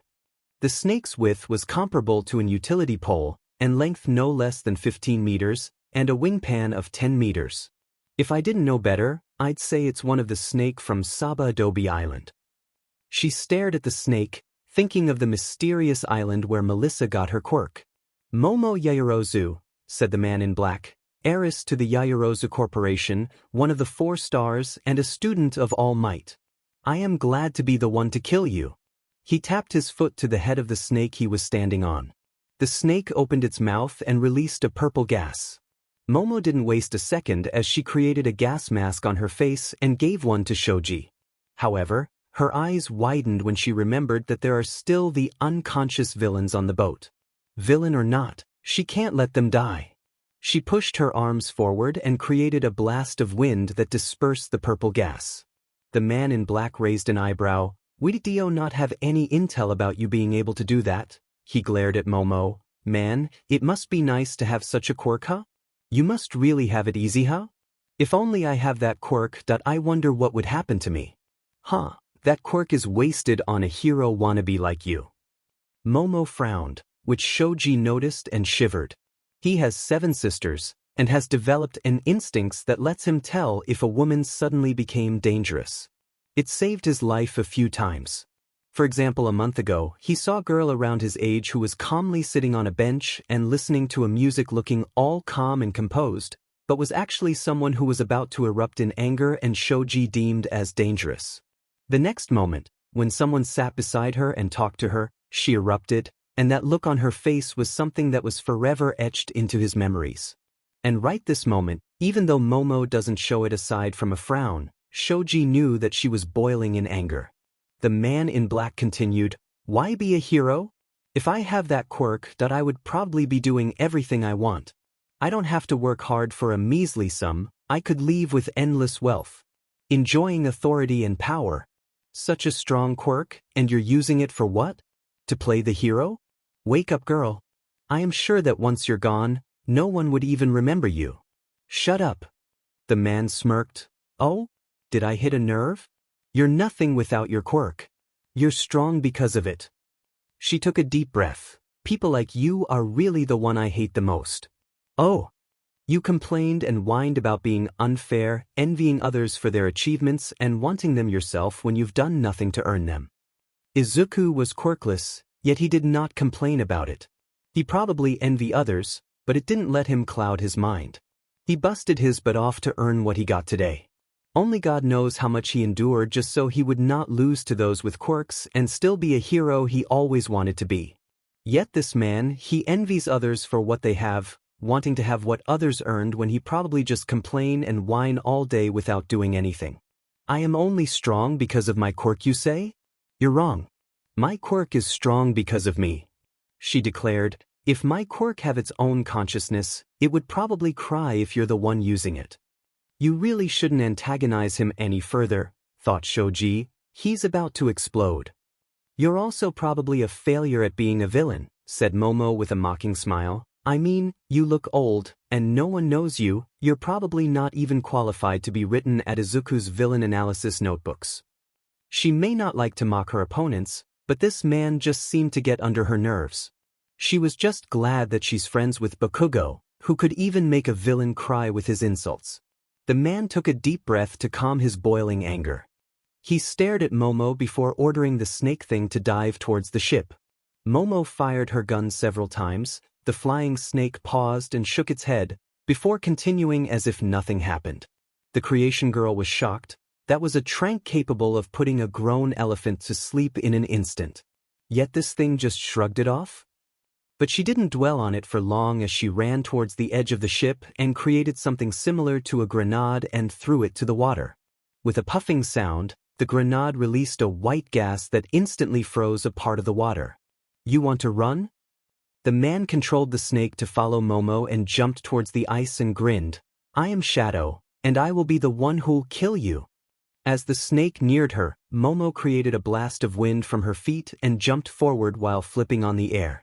She then aimed her hands at the man as she created a white string-like substance from her wrist and shot it at him. The man, Shadow, however, just stared at it as he raised his right hand as it transformed into a black tentacle-like thing with a mouth between the tentacles that swallowed the white string-like thing that Momo shoots out. He then raised his left hand and shot out a small blast of white energy. His quirk allows him to absorb non-living things on his right hand and convert it into an energy attack to fire in his left hand. As for the tentacle-like thing, that was just a mutation he inherited from his father. Momo crossed her arms and covered it with iron scales, protecting herself from the blast as she landed on the ship. She turned towards Shoji. Can you fight? Shoji hesitated, before sighing and shaking his head. I can't. If I move around too much I might open up my wounds. Momo nodded and created a sniper rifle and handed it to him. That's just a tranquilizer gun. If you find an opportunity, don't be afraid to shoot. Shoji took it and nodded. Done talking? Said the villain as the winged snake opened its mouth and prepared to release a poisonous gas once again. Like I'd let you. Momo rushed towards the snake and created a grenade and threw it straight at its mouth. Boom. The snake swallowed the grenade and it exploded inside it. However, aside from momentarily bloating up and flinching, it doesn't appear to have suffered much damage. Even Momo was shocked. The man smirked. This is Nomu, a bioengineered creature with quirk undead physiology. It allows this thing to resist pretty much any attack that can threaten its life, including swallowing a grenade. Not to mention it also has self-regeneration to help it. 2 quirks. Momo frowned before shaking her head. This is going to be hard. 7 comment. Chapter 42. Chapter 42. 42. Sue, please hang on. Toru was panicking at the almost unconscious Tsuyu on her arms. Tokoyami kicked a villain who climbed at the pillar of earth made by Cementos where they were staying at. This people are relentless. Dark Shadow. He called out at his quirk, who was now only the size of a small teddy bear covering his eyes. Peace. Violence begets violence, so we should be peaceful. Tokoyama's beak twitched in annoyance. Dark Shadow. Cease this cowardice at once. Dark Shadow shook his head. Darkness is scary, I want to see the light. Ibra used her quirk to grab some villains and began throwing them down to the ground. She just needs to be careful not to touch the fire to avoid her hair getting burnt. Cementos was easily subduing the villas by forcing them to the ground, creating something like a cuff from the ground made of cement to capture them. Of course, there are still villains with superior strength who broke through their restrictions and attacked him. Sensei. Tsu can't hold on any longer. We need to leave this place. Toru shouted worriedly. Cementos looked up and waved his hands. I can't send you outside, but I can at least bring you near the exit. You just have to break through the villains that might be guarding there. Can you do it? Yes. Toru did not even hesitate. Tsu's life is on the line, we have to do it. Cementos stared at them before nodding and controlled the pillar they were standing at to send them near the exit. Rarg! A villain roared and swung his axe at Cementos' head, only to be blocked by a shield made of cement. Cementos then elbowed the villain before punching him on the face. I may not like to fight in close combat, but I'm still pretty good if I do say so myself. He watched the villains surrounding him with a calm look. This might take a while. Back to Toru and the others, they suddenly felt the cement stopped moving and started to crumble, meaning Cementos is already out of range to control it. They jumped down, with Toru carrying Tsu in her arms as they ran towards the exit. Only to stop. Where's the exit? asked Toru. Ibra clasped her hands. God will make a way. Right after she said that, the cement pillar crumbled down and destroyed a burning house, revealing an exit sign at the other side of the now destroyed house. Tokoyami and Toru exchanged glances before hurrying towards the exit where the sign was pointing. Ibra was following them, still looking as stoic as ever. However, one would notice that she looked exhausted if you look closer. After all, she has been using her quirk since earlier to fight off several villains that tried to climb the pillar where they were at earlier. Not only that, her hair has been cut off several times by the villains, and she needed water to regrow it, but since there aren't any, she has been using the water in her body. She's already quite close to suffering dehydration. Right now her throat already started to feel dry. After running for a while, they finally found the exit, only to stop as they saw a trio of villains guarding the exit. One of them is someone that Toru recognized, White Your Gust Boy, an A-rank villain. She pointed at a man of average height, light brown skin and a lean build. He has grayish-blue hair that he ties back into a ponytail and an elongated face, causing his mouth to protrude forward like a bill. He has a pair of large hands and bright orange fingers. He wears a black sleeveless unitard with a purple belt, has a small desk fan attached to his back and teal sneakers with similar fans attached to them. A pair of goggles. Oh, you know me? Asked the villain, Gust Boy, before turning towards his comrades, a tall and muscular man who has a flaming hair, and a woman holding a pair of kunai. Look guys, I'm famous. Tokoyami looked at Toru. How did you know about him? Mina is rather knowledgeable about villains, especially those who belongs to a group, she replied. That man is Gust Boy. I remember seeing him on Mina's notebook, an A-rank villain with a quirk that allows him to produce wind strong enough to cause a tornado. But it doesn't make sense. Why is he here? He's a villain, of course it makes sense that he's here. Said Ibra. No, what I meant was, she paused and stared at Gust Boy. Aren't you supposed to be a member of Volcano Thieves? Why are you with the League of Villains? Did you betray them? Gust Boy laughed. So you know of us? I'm surprised. And no, I couldn't betray boss. It's just that the League and our gang are in an alliance. How many gangs joined forces with the League? Asked Tokoyami. Gust Boy smirked. Subby. The female villain smacked his head before he get to finish his sentence and give the heroes information. Shut up, you scum. Don't just give information to our enemies. Sorry. Gust Boy shivered in fear at the intense glare his female companion was giving him. Anyway, let's kill them. That's our orders, said the woman as she darted towards Tokoyami and the others. Toru immediately handed Tsu to Tokoyami. Hold her and don't let go. You're useless without Dark Shadow, so make yourself useful. With that, she took off her gloves and boots. Tokoyami winced. Can't say she's false though. Sigh, I need to be able to fight without relying on Dark Shadow. Ibra clasped her hands as she glared at the female woman as her hair danced wildly and shot towards her. The female villain easily evaded them and even cut a few vines, and in an instant she appeared near Ibra. Ibra's eyes widened, fast. However, the female villain didn't get to attack as she immediately flipped backwards, feeling an attack heading towards her. The invisible girl. The female villain frowned. This might be a bit troublesome. This is rather troublesome, Cementos frowned, staring at the bear-like beast with an exposed brain growling at him. It easily broke through my cement barrier without much trouble and... He stared at the villains he captured. Some of them were crushed to death and killed by this bear in front of him. He sighed. He had seen many deaths since his debut, but he'll never really get used to it. He turned towards his opponent. May I ask, why do you have to kill them? A growl was the answer. Cementos sighed. So you aren't capable of speech? Or maybe you just won't talk to me? The bear thing pounced at him.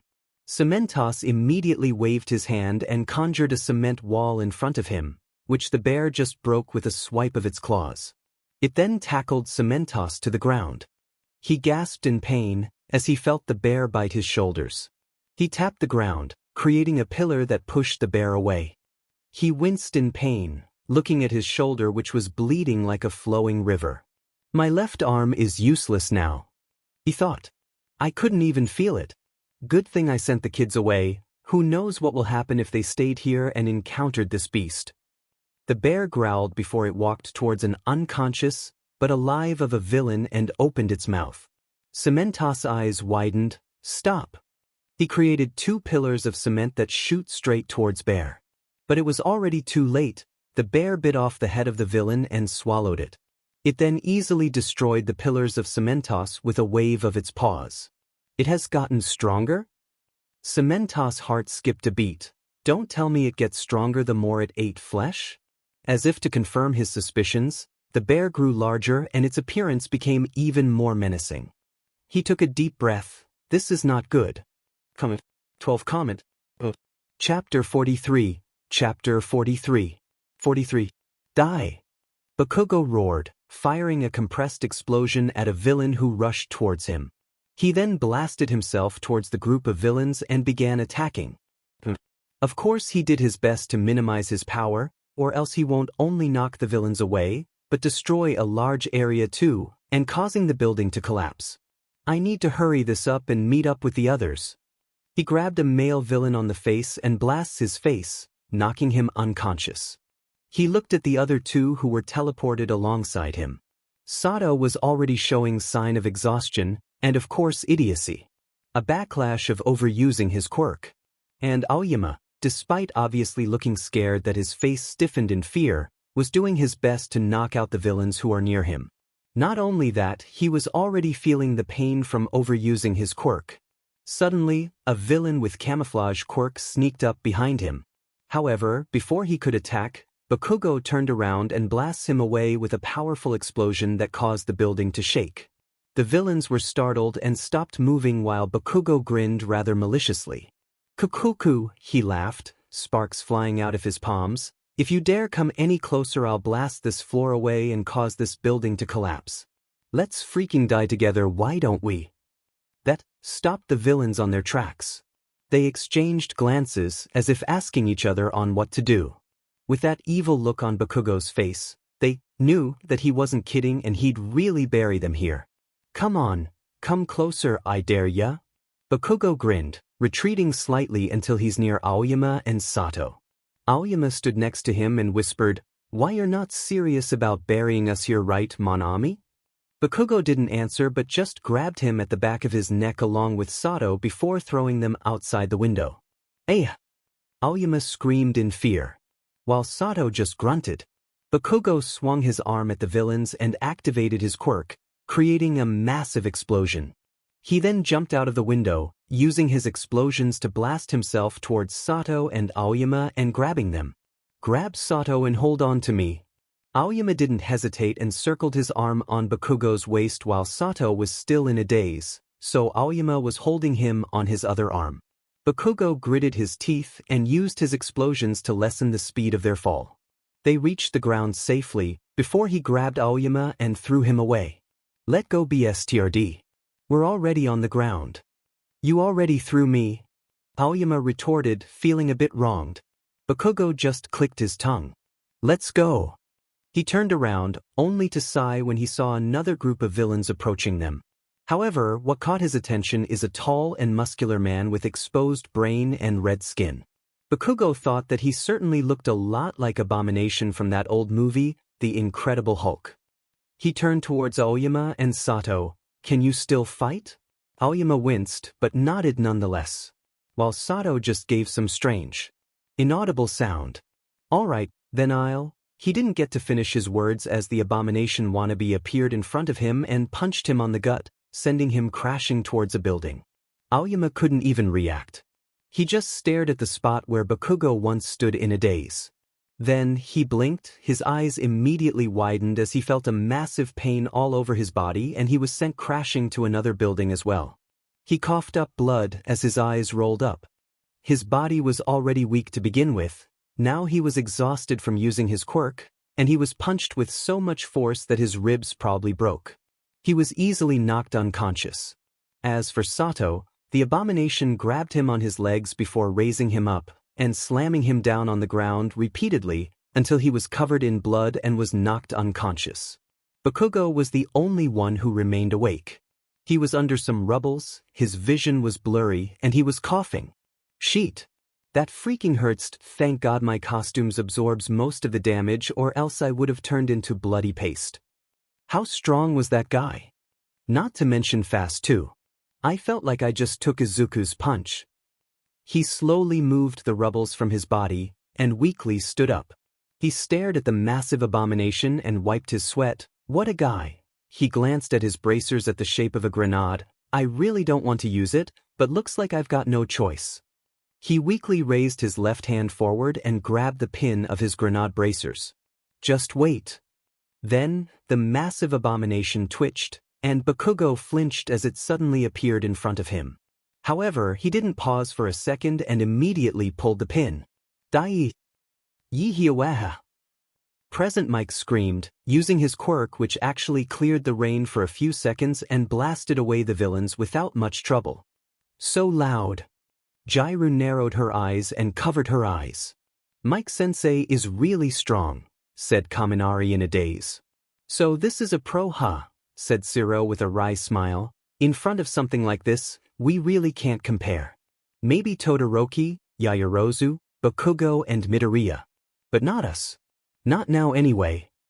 Shuko remained silent, her eyes narrowed as she observed present Mike. Strong. I already knew that pros are strong, but at seeing it now that Mike-sensei isn't even one of the top 10 but he's clearly stronger than me, I still have a long way to go. Present Mike turned towards them. All right, little listeners. You go and meet up with the rest. I'll handle everything here.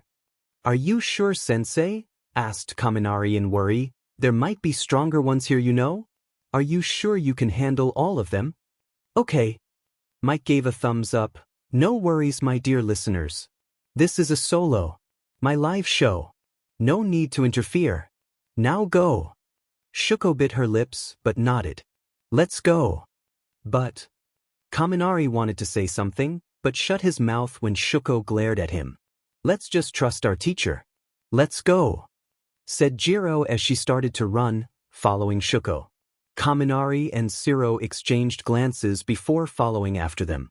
Mike watched his students leave before looking at the top of a building, where he can see a monster with bird-like head and exposed brain that looks similar to the one he saw earlier. This guy, he's a bit dangerous. Amazing, Kirishima muttered, staring at Aizawa who was easily beating the group of villains like he was playing with children. Ida and Ochako watched as Aizawa then proceeded to use the group of villains against themselves, throwing larger villains into smaller ones and slamming many more to each other. Sensei is amazing, I don't think Izuku is as good as him, said Ochako. You three focus, said 13 as she faced the villain covered in mist. We need to get Ida out no matter what. He's the fastest here, and he can get help much quicker. I'm sure All Might is already on his way. All Might is already on his way, said the mist villain called Warp. Is that what you are thinking? 13 remained silent, as did the students as they all went to combat stance and prepared themselves to fight. Unfortunately, All Might won't be here for quite a while, said Warp. We know of his weakness, and with our influence in the underworld, we ordered a few villains to cause a ruckus near UA. That buffoon cannot not help people, it is his reason. Of course, we planned it so he will still have enough time to reach this place, but when that time comes, all of you are probably already dead. Warp chuckled. I'm quite excited to see that man's expression when he arrived here too late and he don't have any power to change anything. You're wrong, said Ochako, her eyes narrowed rather dangerously. All Might will arrive, just in time like he always does. Even if he is delayed, there are still the teachers and those three who are more than capable of beating you guys. She's right.